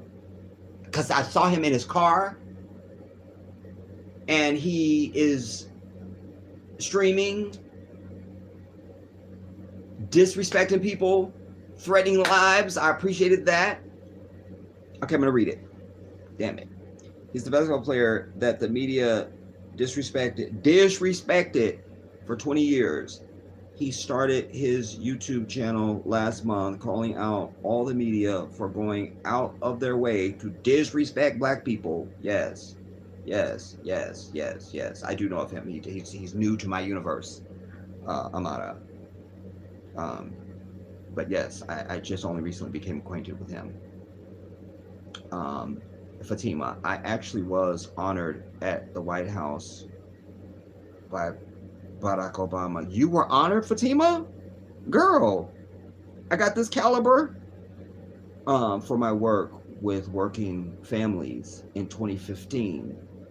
As a champion of change, I helped get a bill passed in Philadelphia to pay for sick days. Allahu Akbar. Subhanallah. I love that. And we share a little something, Fatima, because I was a precinct captain for his very first campaign. So there's that.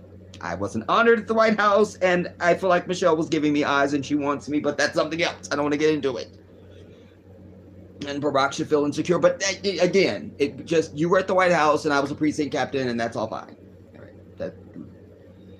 it's fine. It was an awesome experience, and I'm so glad you got a chance to go while this was who the president is. Did you see Michelle? And by the way, I met Michelle at a rally out at UCLA. It was raining. It was Super Bowl Sunday, and 17,000 people showed up in the rain. This is how serious that campaign was. On Super Bowl Sunday in the rain, they showed up 17,000, and we didn't know. It was an Obama rally, so but Barack wasn't even there at all. It was Michelle, the angel. That's when I met her. And y'all know, I know people that know me are like, keep going, Jedi, because y'all know I love to talk about Michelle. I love her so much. It was Michelle Obama, it was Stevie Wonder, Oprah Winfrey, Kathleen Kennedy, Maria Shriver, and I feel like I'm missing somebody else. But it was really something, you know. It was, you know, when it was done, and when Oprah came down the rope line, hi everybody, hi, it was like, that's Oprah right there. Like, you had to feel something, you know. And we didn't hate her then, I didn't. And so I was kind of feeling her. And Gayle King was there. She wasn't up on the dais, but she was there, and I can tell you she's a very attractive woman in real life. I've never had good things to say about her vanity as it relates to Gayle King. But when I saw her in real life, I was like, wait, Gayle could get it. Like, just Gayle could get it. You don't think she would want it? I'm saying, no, she won't me. But I know from being on television myself that television adds pounds, but she really has a great physique, and it's the first time I thought of her as attractive. She looked really great. She was kind of blending in the crowd and things, but Gayle was there.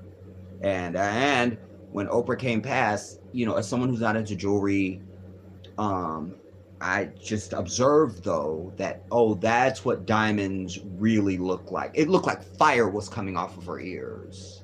That's the only word that I have to describe it. She was wearing these hoop earrings, and it looked like fire was coming off of her ears. That's what it looked like to me. I go, that's what real diamonds look like. You know, she was just in a navy to purple jacket and some pants, and you know, she was very basic, but it was Oprah. I was right there. You're Oprah.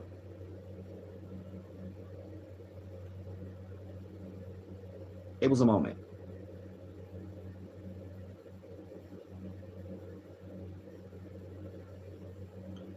But Fatima being honored at White Houses and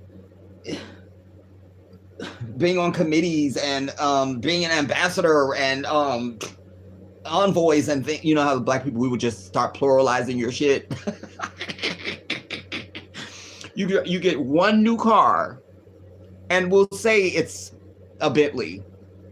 We'll be like, Fatima's driving Bentleys, and literally put "and" after it, as if there's some other shit we're gonna name. Like, so you knew it was about to be pluralized, and then you had White Houses and on committees, and I feel like you in Congress and stuff, and just. He actually put his arm around me, and by the way, when I met him, Fatima, I was trying to smell him because I wanted to know what he smelled like. What cologne did he wear? And I knew I would never touch him again when I met Barack. He actually put his arm around me and gave me a nice squeeze. I couldn't believe it. I have a picture of him with him. That's what money looked like. Well, you know, it not just money, but that's what that good melanin and a good Black woman look like. You know, a real Black woman, because Michelle is the exact queen to listen. His name is Barack for a reason, everybody. Allah was showing us so many things about ourselves in these two people. That's how I see it. And testing us as a people at the same time. But I could just tell you, Fatima, that when he was at some rally in Los Angeles, and of course I was there as precinct captain, and when he came down the rope line, some people had his book, And so he would sign the book, and Barack would also not just shake hands with people that were right in front of him, but he would try and reach over and touch and get the people to be a little bit behind them. I appreciated him for that. And that worked out in my favor in this case, because when he signed the book next to me and then was reaching back for them, I'm right in front. He has to see me. And then I turned into a 16-year-old little girl. And I was screaming, Barack, we love you. We're with you, man. We're with you. I didn't know what to say. And I'm usually contained. I've been around many famous people in my life. But I was just so electrified by him. And, even when he was up there speaking and just walking back and forth on the stage, I loved that I heard sisters behind me saying, girl, look at his butt. you know? It occurred to me that that's the first time that I would hear something like that associated with an American president, and that he was attractive to our women, It was a few things, but when I shook his hand, and I usually, if I shake your hand, I'll usually put my other hand with it as a sign of honor. And after I screamed my vomit, we love you, Barack, and we're with you. We love you so much. He was like, I thank you so much. I love you guys for coming out. Thank you so much. And then he was reaching over me to try and touch the people behind me, and I was trying to smell. Let me see, what cologne is the brother wearing? You feel me? Like, maybe we wear the same cologne. Feel me? I might be Secretary of State or something. I don't know what could happen. Feel me? I could be the envoy to Egypt. I don't know. And then the chick next to me also had his book. And in that moment, the whisper said, touch him. So he's yakking it up and signing her book. And I just reached over and did this. And, the Secret Service was looking and checking and scanning, but they were. And I just held on because I knew he was going to be president, and I knew I would not physically touch him again or be standing in his presence like that again. And all of that became true. All of it. What? He is electrifying. I know, right? He's a gift. His very name was saying something to us from the divine. His name is Barak. When we greet other Muslims, sometimes we say Barakallah, as we're offering other blessings and remembrance of Allah. Barakallah, Barak, Barak. This was his name. He was the absolute African American. His father was dark as his do-rag. His mom was the bitch from Kansas. You don't get no more African American than that. It just don't. His wife is 5'11", a statue. She's the most educated first lady we've ever had, by their own telling of it, not us. No other bitch to tell the office has been more educated than Michelle LaVaughn Robinson Obama. Not one. And certainly we can see with our own eyes, not one has been worthy of our viewing. Not one. But this was a perfection of Allah we were seeing before us. This man had the right everything in one clip. You could see it if he ran the first time and he didn't win. He ran the first time and won on the first time. You don't get odds like that in Vegas. And there he was. The perfect conglomerate of everything. It was everything. And I told my dad that day that I just mentioned to you all, that I was telling Fatima about. I said, Dad, his hands were so soft. And my dad, being a little bit of an icicle and a hater sometimes, said, well, he's never worked a day in his life, so.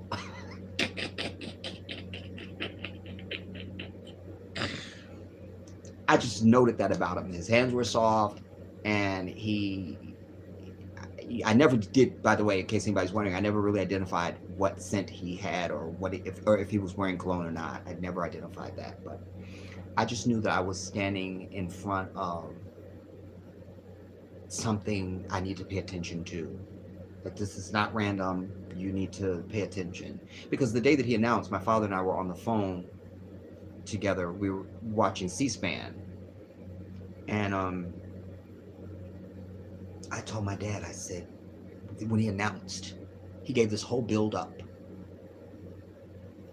I don't know how long the speech was. He goes, and that is why I stand before you today to announce. And as soon as he said that, I got full body goosebumps and those hot tears came out to announce my candidacy for president. And I was just, it was an earthquake on my soul and on me. And I told my father, I said, he's going to be president, Dad. He's going to be president. And again, my dad, being an icicle and a hater, was saying, no, I don't think he'll be able to do it. I said, well, you know what? It won't be because I didn't do shit. And that's the day I got involved with this campaign. That day. That day. That's it. I'm going to find out how I get involved with this campaign, and I'm going to do something. So if he doesn't win, at least I tried. But I knew he would be president, and I allowed myself to dream, because I realized that Nancy Pelosi, Nancy Patricia D'Alessandro Pelosi, is now the first woman Speaker of the House. I know that when that chamber person comes in there and they hit that gavel, this is the first time it's not going to be Mr. Speaker. It's going to be Madam Speaker. And when they say the President of the United States, when they move out the way, it's going to be this dude. And I used to dream in my mind. I'd be on calls, calling people and shit, or we're at a rally, or we're going door to door or some shit. And I would just be in this fantasy of Madam Speaker, the President of the United States and his cabinet. And that would be Barack. And that shit happened, dude. The night it happened, it was out of body. It was out of body. It was your dream happening. Just like you dreamed it. Madam Speaker, it happened. It happened. I still get a little teary-eyed over it. It happened. And then, of course, Barack wanted me to speak before him, which has never been done. I turned it down last minute. I didn't want it. Anyways. I met the hag, too. Who, Oprah? Who's the hag, Fatima? Is it Oprah?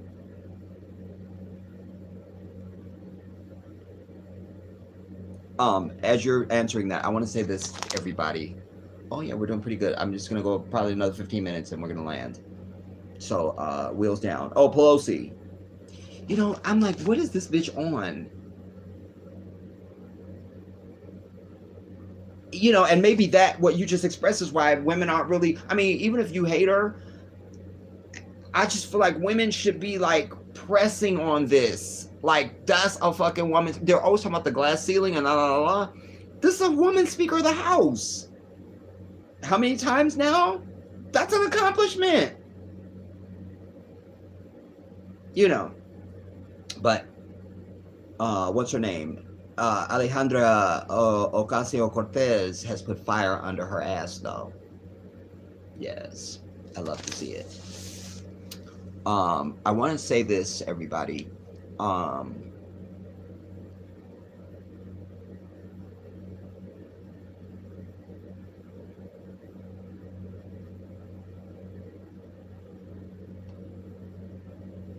Yeah, something I touched on earlier in my opening and some of my theme.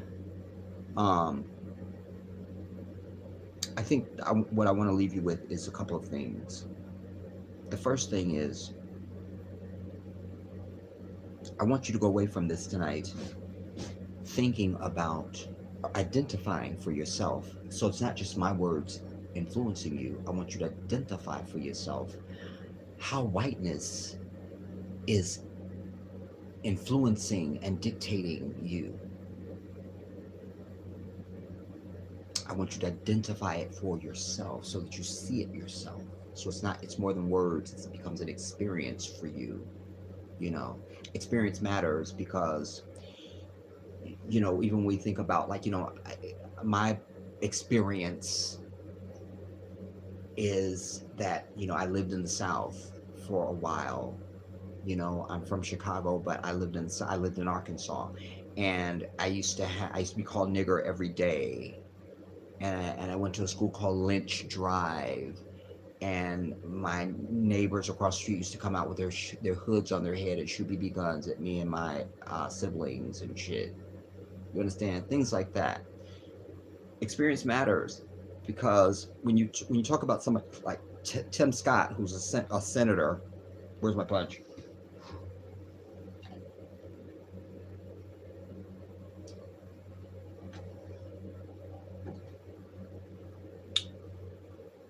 You just go, where are they manufacturing fucked up Negro ass niggas like that? He's a manufactured thing. He is. He's a commodity. And I just never understand how we're not on the same page when it comes to understanding and having the same level of anger about our struggle and our oppression and the treatment of us by this white devil in this white devil ass nation. Like, whatever else the fuck you do, we should have a synergy on this. And we don't. Because in addition to our experience being uneven, we are not receiving a consistent and constant message, from these fake ass houses of death and things like that. You know what I mean? I mean, so many things are going wrong. I need you to begin to contemplate, figure out today, how is whiteness, just the presence of fucking white people, affecting your life? How is it influencing your decisions and your movement through your space in life? And then eradicate it. Make a commitment to self to be over it, to put it to bed. You understand? The other thing, and I'm probably just going to say this because I want to more get into this in another stream, just because I think this is a good time to land. There are several of you all that have become Muslim over the years that you've been exposed to me, and I'm deeply satisfied by that for you, not for me. My reward is with the Creator, but it goes back to what I was talking about, the children. It's a natural inclination to want something good for somebody else. If I can be a part of that, I'm even more happy. Islam is our way of life, everybody, as African people. We have all the evidence to show that this was our custom, our way, our code, Islam, way of life. This is how we have articulated, and it has been the arbiter of our reactions and how we do anything.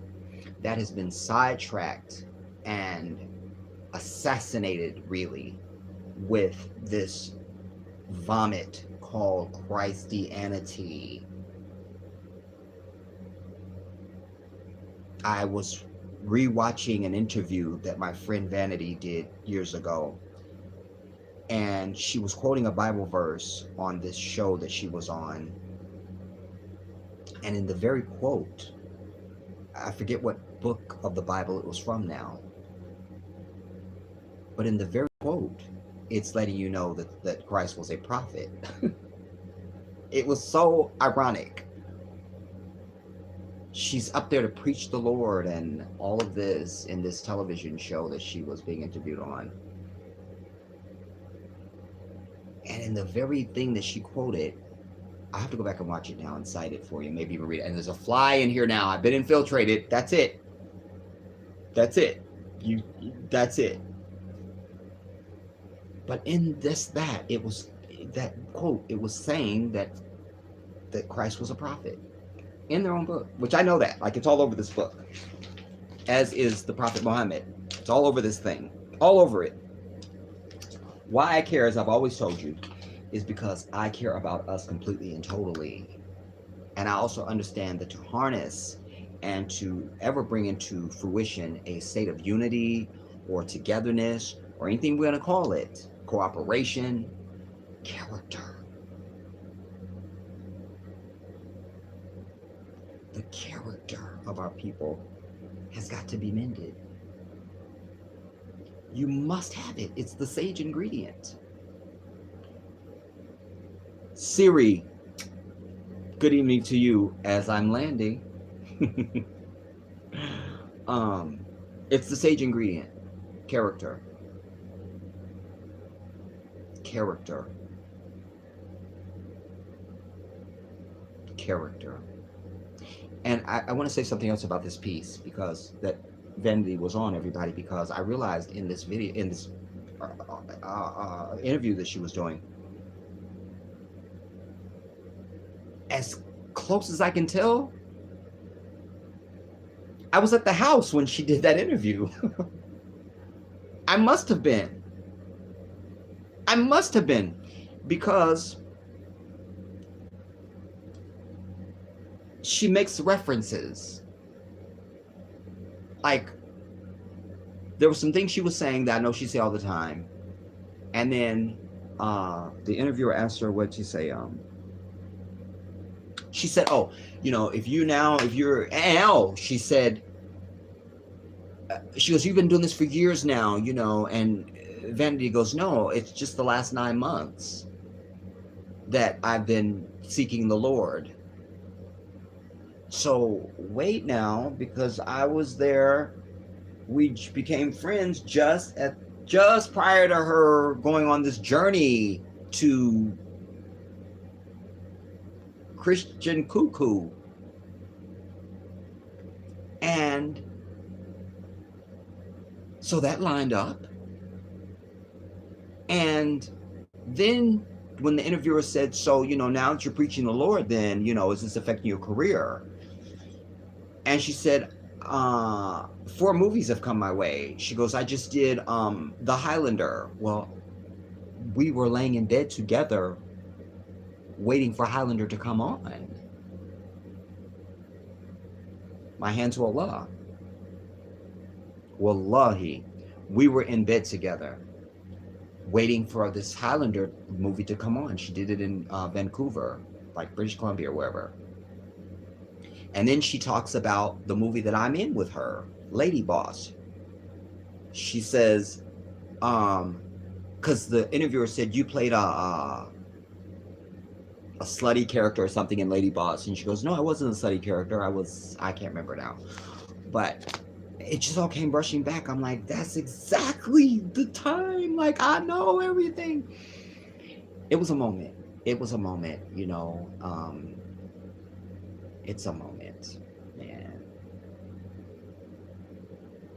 But I'm just thinking, I must have been at the house. Or I might have been entertaining at the time, because listen, even when Lady Boss aired, only way I wouldn't have been sitting in front of a television is that I must have been at a show. My father recorded it. That's why I have it. And told me what parts I'm in and could see me and But I can't think of any reason why I would have been frozen in front of a television waiting for this thing to air, other than I must have been performing. That was one piece of the puzzle. And then I say the other thing was the time frame all came rushing back. I'm like, So I'm wondering, like, because she took me everywhere. I went everywhere with her. And she never left me out of anything. And every once in a while there was things where she would just have a business meeting, or maybe I'm not up, or I don't feel like going, but yeah, I'm like, it just crystallized it, you know. I'm like, I'm literally could bring it down to the seconds almost. I'm like, I'm either at the fucking penthouse right there, or I'm something, because I know when this is and everything, even the outfit she's wearing, dude. I know it. Like, I know it's crazy. But also, I found something, everybody. This is not what I came to talk about. How did I get on this? I don't know. I'll finish the thought. I also learned, I don't know if it was that interview or one I watched before that, it defined my friendship, why she took to me so easily and quickly, and why our friendship was what it was, you know, because she really had come to, but here she was saying it, you know, and and I just sort of inferred myself in that, you know. She was speaking in general terms, but I realized they weren't real, because she was, uh, it was what I suspected, you know. She was, I just am who I've always been. I was raised good, and, you know, truth and honesty is important to me, and I don't have anything to prove to the earth or to humanity. That's just it. I say what I feel on my heart and what's the truth, and that's it. And I think that was just such a breath of fresh air for her. You know, like, I didn't need anything from her. I didn't want anything. I wasn't a clinger on, and it just was. It worked. You know, it was all good.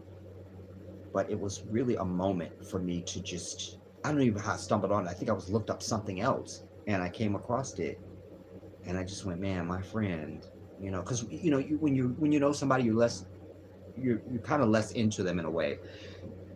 So the fan would have been searching every vanity thing, but I know her, so I'm not really looking for interviews or checking for. I don't need to, but this just came on my radar some kind of way, and I decided to watch it, and it was really something, you know. It was it was wow, man. Like, especially when she mentioned the Highlander, y'all, because that night that this thing was going to air, there's a fly in my house, and I do not have my fly swatter near me. Anyway, that night has its own uniquity, because we she was had a California king in her suite, you know, of her penthouse, the master bedroom suite. It was the most comfortable bed I've probably laid on in my life. Very plush and soft. You didn't even have to feel sleepy. You want to just go to sleep. You've got this bed. It just Anyway. So I'm in my drawers, and she's right here on my left. Allah is my witness. She's right here. We're just laid up there, and she's in her underwear and her panties, and we're snacking and yakking and waiting for Highlander to come on, and the Highlander, and some commercial or something came on, and she literally turned to me. It's something in whatever it was that happened on TV provoked her to say this to me. So I'm laying right here, and she's right here, and she turns to me and she goes, I used to look. She goes, I used to be out looking through the trash looking for drugs.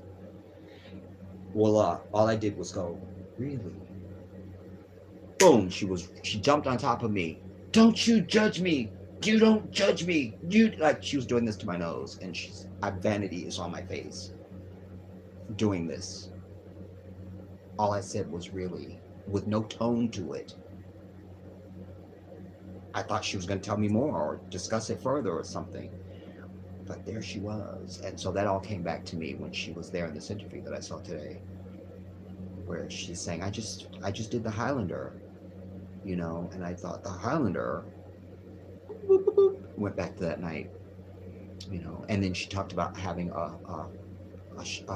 she was, I used to have a room dedicated to myself, full of pictures of me. And I'm like, She's not lying. That's the truth. The room that became my room was a shrine to her. The first time I saw it, that's what it was. Like literally, the ceiling was even covered with just pictures of her. She's not lying. It's not exaggeration. It was not. It was not hyperbole and drama. Literally, that room that became my room was a shrine to her. It's interesting to see it though now. I wish I had watched these things earlier and sooner, because she really was so truthful. Like, I knew her to be that way anyway. She was very forthright and honest. But it really, like when she say, when she talked about how she was on this one Christian show, and she was saying, you know, I didn't like for people to call me, when I was Vanity, I didn't want anybody to know my name, call me Denise. I know that to be true. And then it became, all of us in the inner circle only called her Denise. You couldn't call her Vanity. So she had the exact opposite switch. First, she didn't want to be called Denise at fucking all. It's Vanity or die. And then it's Denise or die, you know. It's like from one extreme to the next. You know, her sister could get away with calling her V, you know. But it just brought a lot of things back, man. I'm so blessed. I mean, I really have been blessed in my life in so many ways, but I want to tie that back to character, because I would not have had many of the experiences that I've had in my life and continue to have if my character wasn't what it is, you know.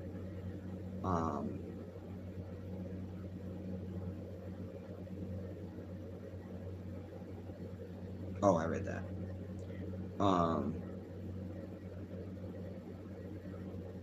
Rella, so good to see you.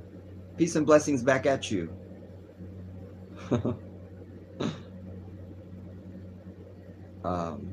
And I shouted you out, Siri. So good to see you.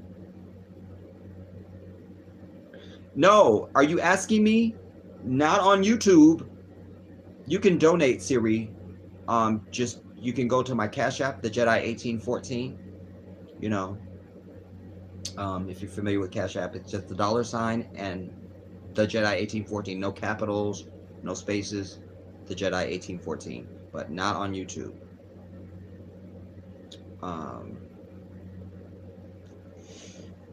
So Islam has been our way of life, everybody, and I just wish that all of you who are exposed to me would just go and explore that. Explore it, you know. Educate yourself about it at the very least, so that you can just speak on it, you know. That's why I'm sitting here with this full kitab of yours. I have it. I know it. Can quote it. I have it. I have it. Get out my face. I'm under attack. In fact, why don't we end this way?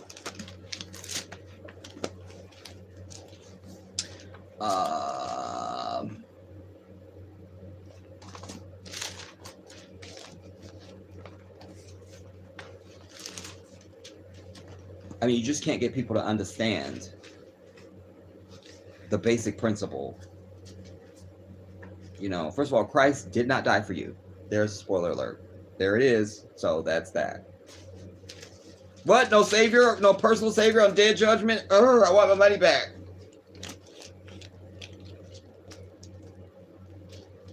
I've quoted this to you a million times because I know it like my name. This is John 16, if anybody would like to follow. Which you won't read like mine, because it's one of the other issues with the Christian vomit, is none of it is consistent. That ain't what my Bible say. Sweet Akibalon Violet, my angel. Muchos besos a usted. Hello, Jedi and family. I'm just tuning in. And I'm just landing, but stay just for the little wisdom I'm about to drop right now. Just little taste. I've quoted this to you, but I never read it to you. First, we begin in John 16.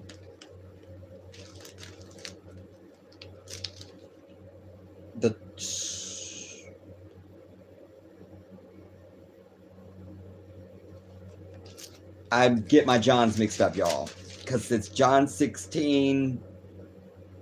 It's John 15. It's not John 16. John 15, 26. Yeah, John 15, 26 verse. Again, before I read that, I will quote for you Deuteronomy 18, 18. And I shall raise up from among them a prophet like unto you, Moses, from their brethren. A prophet like unto you, Moses, from their brethren. So that means it couldn't be an Israelite. Can't be Christ, because he's an Israelite. From their brethren. Their brethren is the Ishmaelites. That means this dude's going to be an Ishmaelite. That's their brethren. So it ain't Christ. And I will put my words in his mouth. And whatever he speaks, that's it. Anybody don't listen to that, I'm going to deal with them harshly. That's Deuteronomy 18:18. Go read it. Now, this is John 15, the 26th verse. But I will send you the Comforter. But you don't know etymology and language. So there is no Comforter. But I will send you the Comforter. The Holy Spirit. The doubling down on the vomit. The source of all truth. He. Next sentence. We just went Comforter and Spirit, he. That's grammatically wrong. You just describe it, he. The Comforter, it. The Holy Spirit, it. He. You can't have that. You can't. But he will come to you from the Father and will tell you all about me. That's John 15:26. Now John 16:13.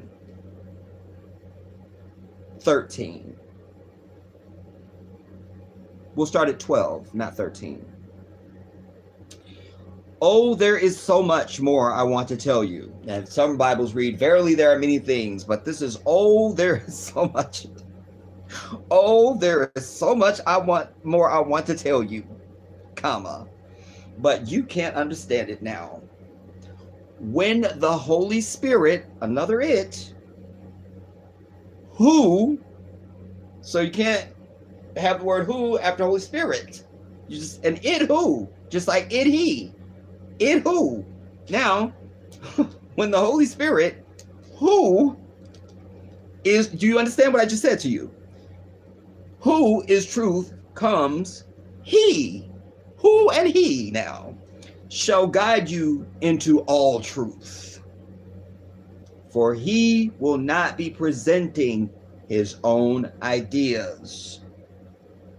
And in some of the writings or versions of this bullshit, it says he will not speak of himself. He will not present his own ideas. He will speak only what he's heard, blah, blah, blah. But in this one, he shall guide you into all truth. For he will not be presenting his own ideas, which you would not expect a comforter or a spirit to have any idea, because it's a spirit and a comforter, huh?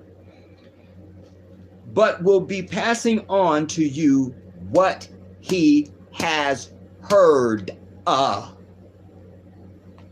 He will tell you about the future. This is your book.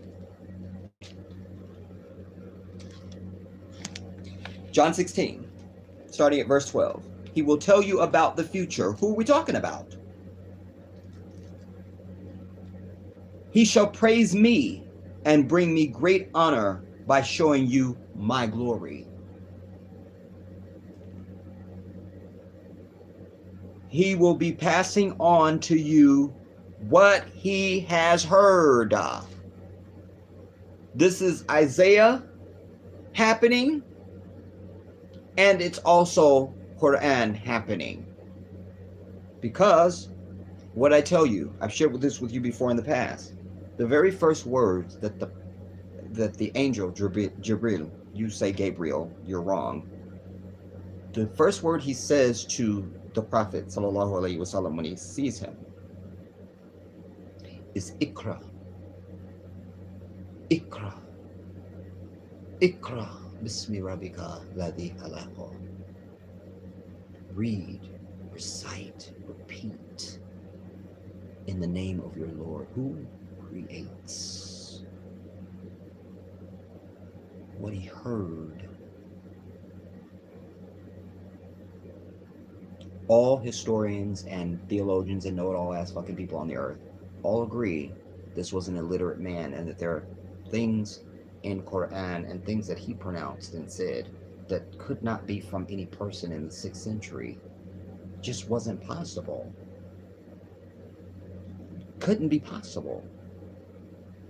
Not possible. So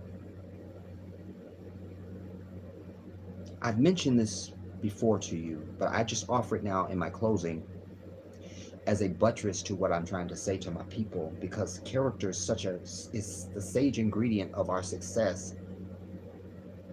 Whether you're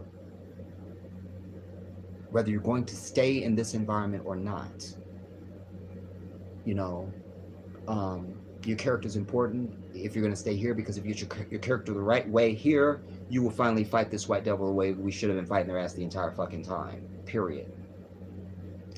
If you are going to leave here, character still becomes important, because you don't want to take this character certainly to the motherland. We need to be showing up with some good ass character if we're showing up in the motherland. We should be coming with the best of character. We just should. You know, I've told you the story. You know, that I've seen now. You know, we have people going there now that you're like, you went to Africa? You know, like little thug types. Like, this brother, what? And there's this couple. They're a disaster area, but there they are. She's trying to make them. She's belittling. She went with this white devil's seduction of the imagery of Africa. So she thinks she is Princess It now that she's there. And she's trying to say she had mansions and all that back here in America. She didn't have a mansion. She did not. Not her. You know, I just cite her because her character is fucked up. And now already other Africans are making videos about them. Even just that couple. And how bullshit they are. And are not happy. And how they're disrespecting and so on. But character is everything, everybody. We're raising our children with the wrong character. When you have character, you have conviction, you have principle. You're not just flapping and blowing in the wind.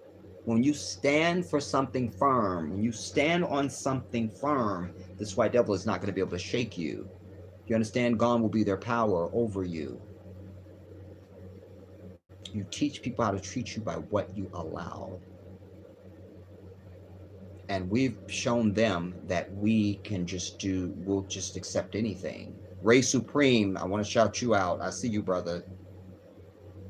My angel, is talking to Siri. Siri, brother, I keep trying that. Canada, shaking my head. Can you give me a link?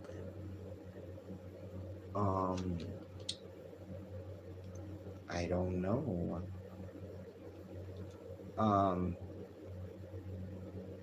Y'all don't got Cash App in Canada? Let me just do a search, Siri. Can I use Cash App in Canada? White whore. Canada. Currently, the app is only available to users in the US and UK, and it does not work internationally. Okay, is Cash App available in Canada? Unfortunately, Cash App by Square is not available in Canada. Currently, the app is only available to users, and you heard the white people say, it does not work internationally. Interesting. Do you have Zelle in Canada? Do you have Zelle?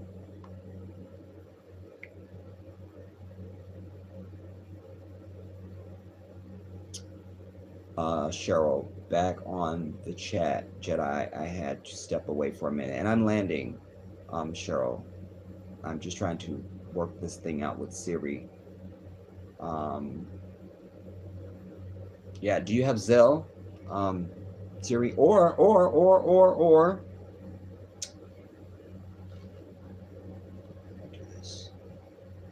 I just thought about it, Siri. On my collection, um, there is a thing.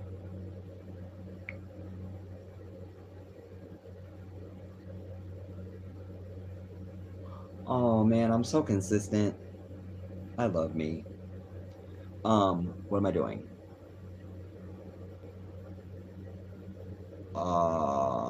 Okay. All right, Siri. There is a thing on my collection. I just remembered that you can donate. So, um, I'll just put the link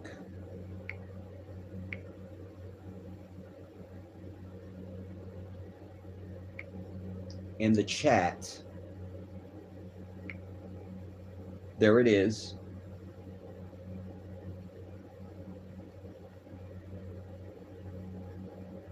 You know what? I just remembered I have a fucking PayPal that's hooked up to this collection. I don't know my PayPal though. Do you have what's good for you, Siri? What's good for you?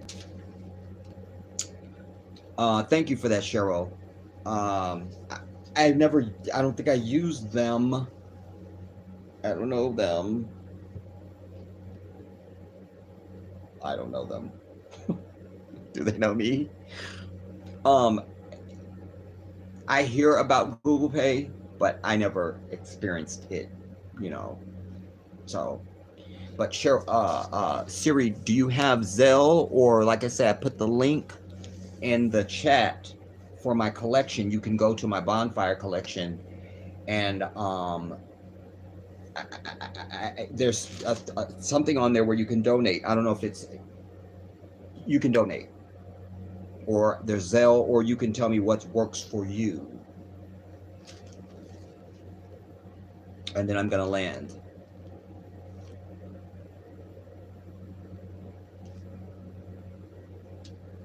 Fatima. Oh, alhamdulillah, jazakallah khair. Let me see. Fatima.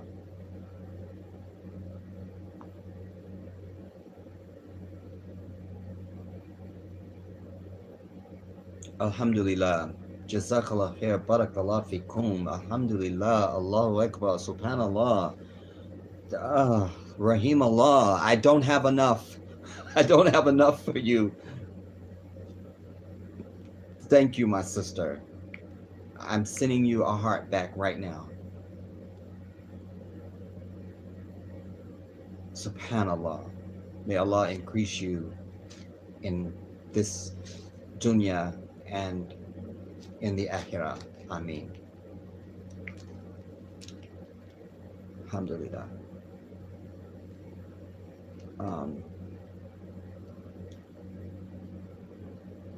Fatima,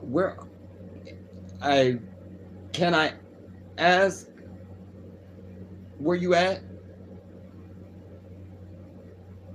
And you can tell me or not tell me, because y'all know I had to go for years, like Secret Service, you know, it was, and now on my Jedi Africa channel, by the way, anybody that's not signed up over on my Jedi Africa channel, I'm not pushing it because this is for the interested and the dedicated.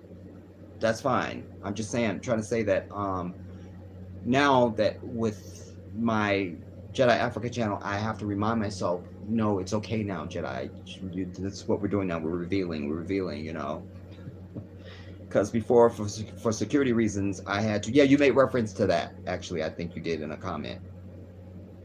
But I did that for security reasons because, you know, I was getting death threats, you know, early on and things like that. None of these things scare me. It's just that I'm really desperately have been trying for many years, quite frankly, to not fucking have to kill white people. So it's better that I took those security measures. You understand what I'm telling you? You know, I had people send me my own home address to me and shit with my full government name, and you know, like, so that's why I say, if you don't want to tell me, I'm good, but I appreciate you.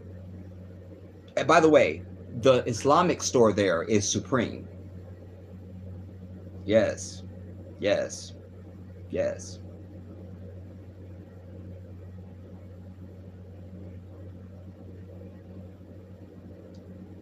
Um, what? Siri, the I what?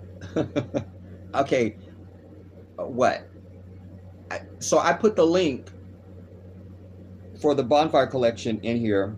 Like I say, if you can go to that, and there's a place on there to donate somewhere. Um, I will see if I can go to it.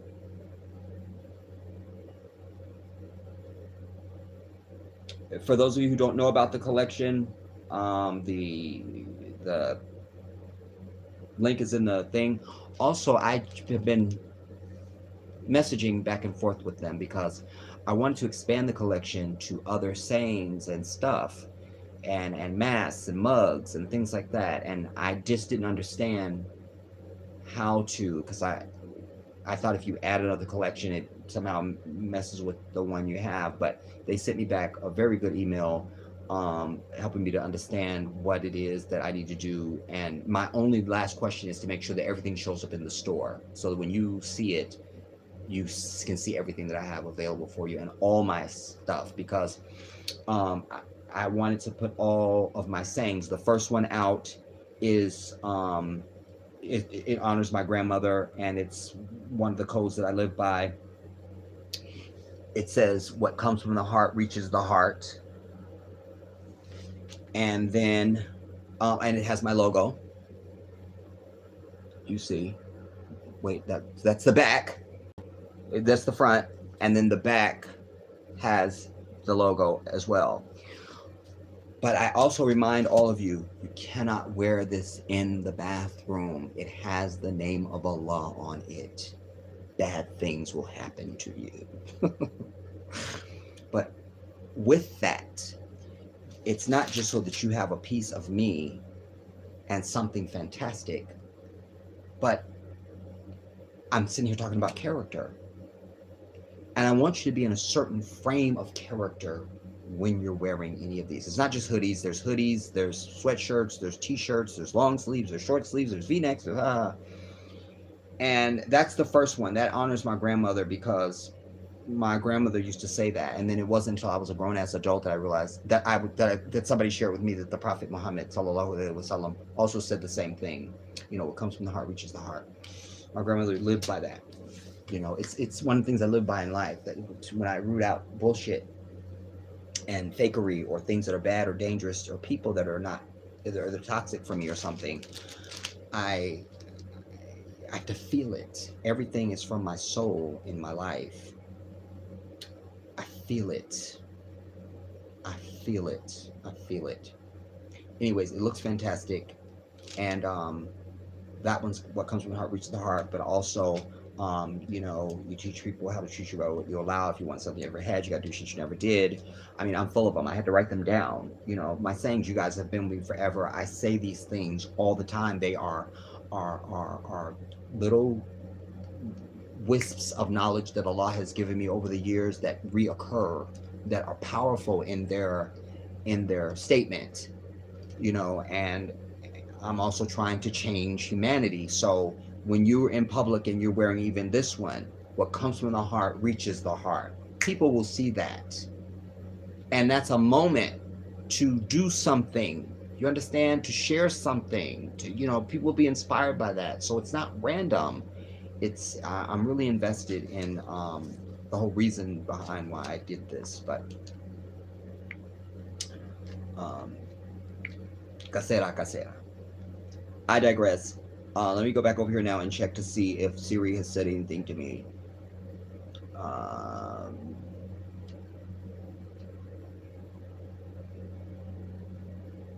um, Fatima says, yes, it is, but I will be glad when we have our own. You know, um, Siri, oh, sorry. Good evening, family.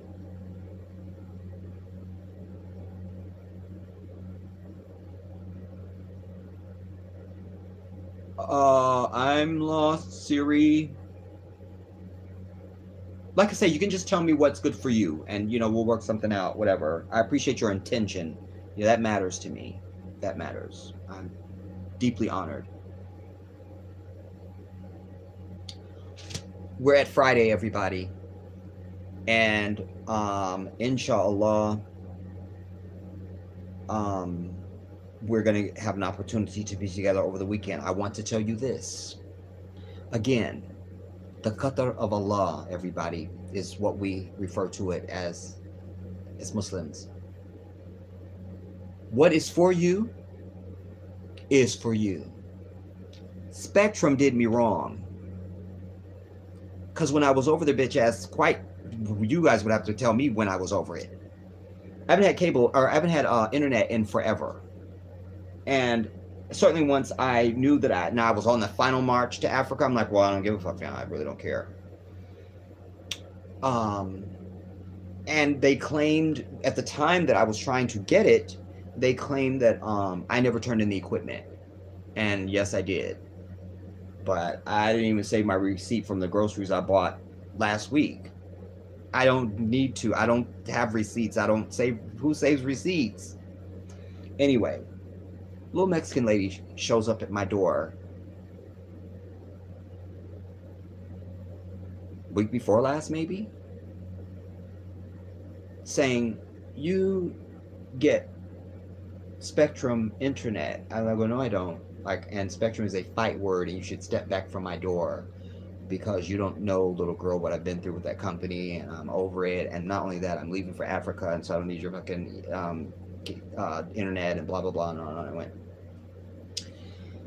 Well, she had a little thing in her hand that she was showing this document. It's from the government, as part of the stimulus that they did. They are part of some of the language they had in there was for high-speed internet for everybody for I don't know how long, and the government is supposed to just pay for it. If they show up your door, you don't have it, you get it. It's that simple. And just to spite them and to see, was this some bullshit? I go, okay, whatever, fine. You can put my address down and we'll just see. 2 days later, the fucking modem was here. I have Wi-Fi in my house that I'm not paying for, and I'm gonna walk right up this bitch and leave them and they modem sitting right up in here. But I bring it to you now because if we're together over the weekend, then I'll be able to do the things that you guys used to see from me when I used to do that, where I'm on camera and my screen is on camera, and we can do articles and videos and all the shit, and have more of a thorough session of education and knowledge sharing, So I'm looking to make that materialize for you over the weekend. Somebody is sending me something. M. Straughter had a hard time finding you today. I don't know what you write it again, Strouder, if you're watching me live. And y'all remember, if you can't read it, I can't read it. And I'm a fairly educated man. This is Morse code. Minimum. I can't even know what the intention is. I just know, had a hard time finding you today. That's it. And there's a picture of a plate of fried chicken. I'm over it. Chicken legs at that, which I don't even eat. I'm over it. I'm over it. I'm over it. Over it. Over it. So, shout out to M. Straughter. Appreciate you. But as I've said to you all before, not just with me, I want you to be intelligent in the society and in your life. So it's just social media, but read what you just typed. Read it and then send it. Proofread. It's just good for you. Forget me. Forget me. I mean nothing. I mean nothing.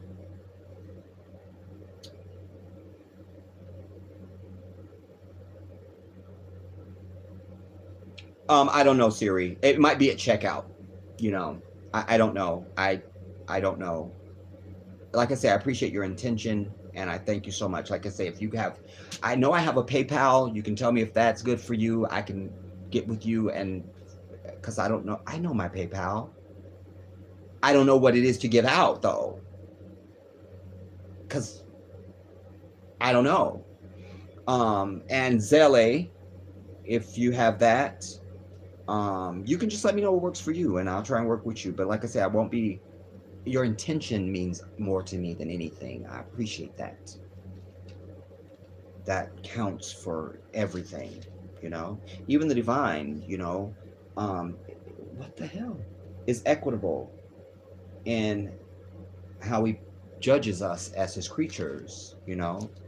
And you can be blessed or punished on your intention.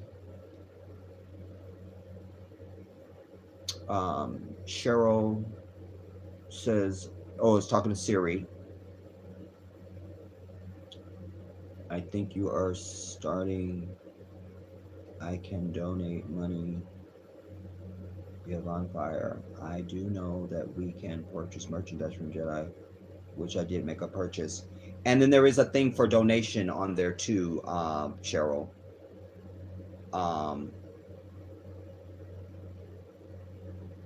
But it might just be only at checkout, you know, like, which would make sense. And I think about it because they want you to buy something because then they'll get a cut. But if it's just straight donation, they won't get anything. So when you buy something, they get their cut, and then whatever you donate on top of your purchase, I get 100% of that. So you know, that's fine. But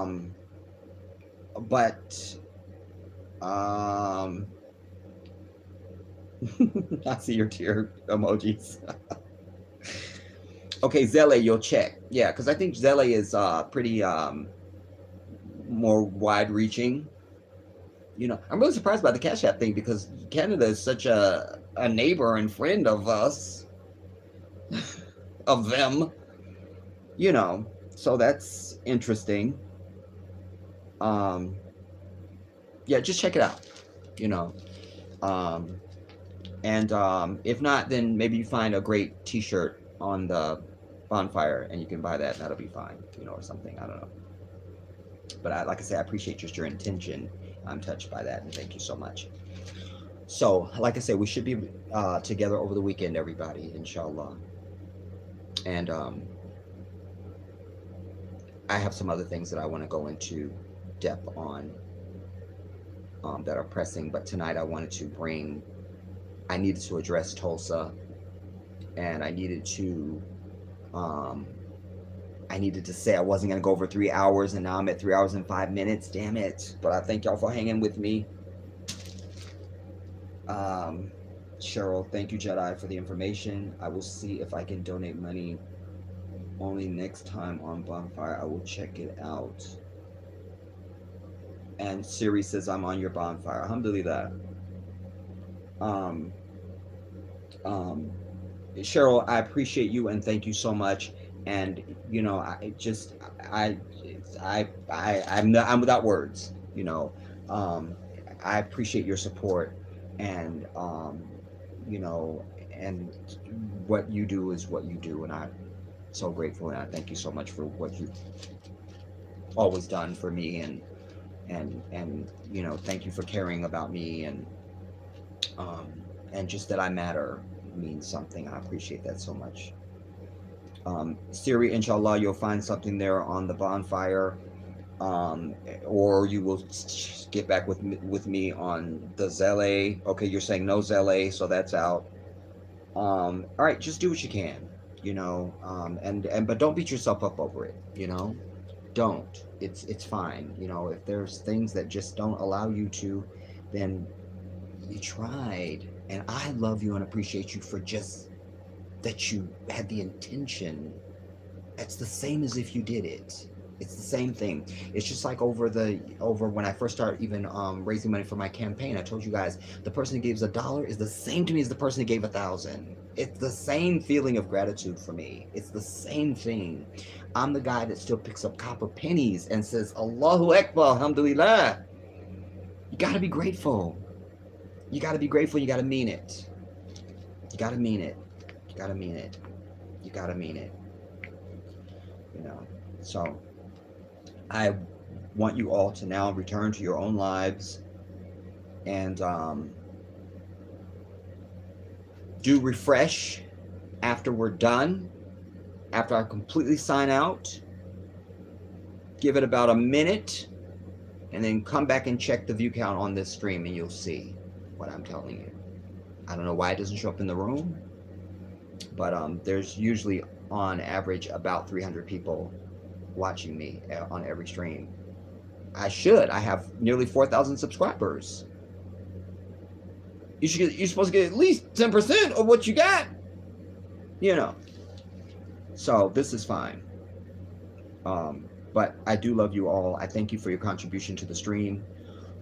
These are always a back and forth for me, and I do the best I can with them. But I do these because I want to hear from you right now. And I want you to hear from me right now. And I want us to have a conversation right now. And I learn and you learn and we share. And it's the greatest thing since sliced bread. I do love you guys all so much. And I want to say goodnight to you. To my Muslim family, I would like to say Assalamu alaikum wa rahmatullahi wa barakatuh. And Juma Mubarak, because today is Friday. I didn't go to Juma today, but today is Juma. It's Friday, and everybody have a good night, and inshallah we'll see each other over the weekend. I love you all. I'll see you soon.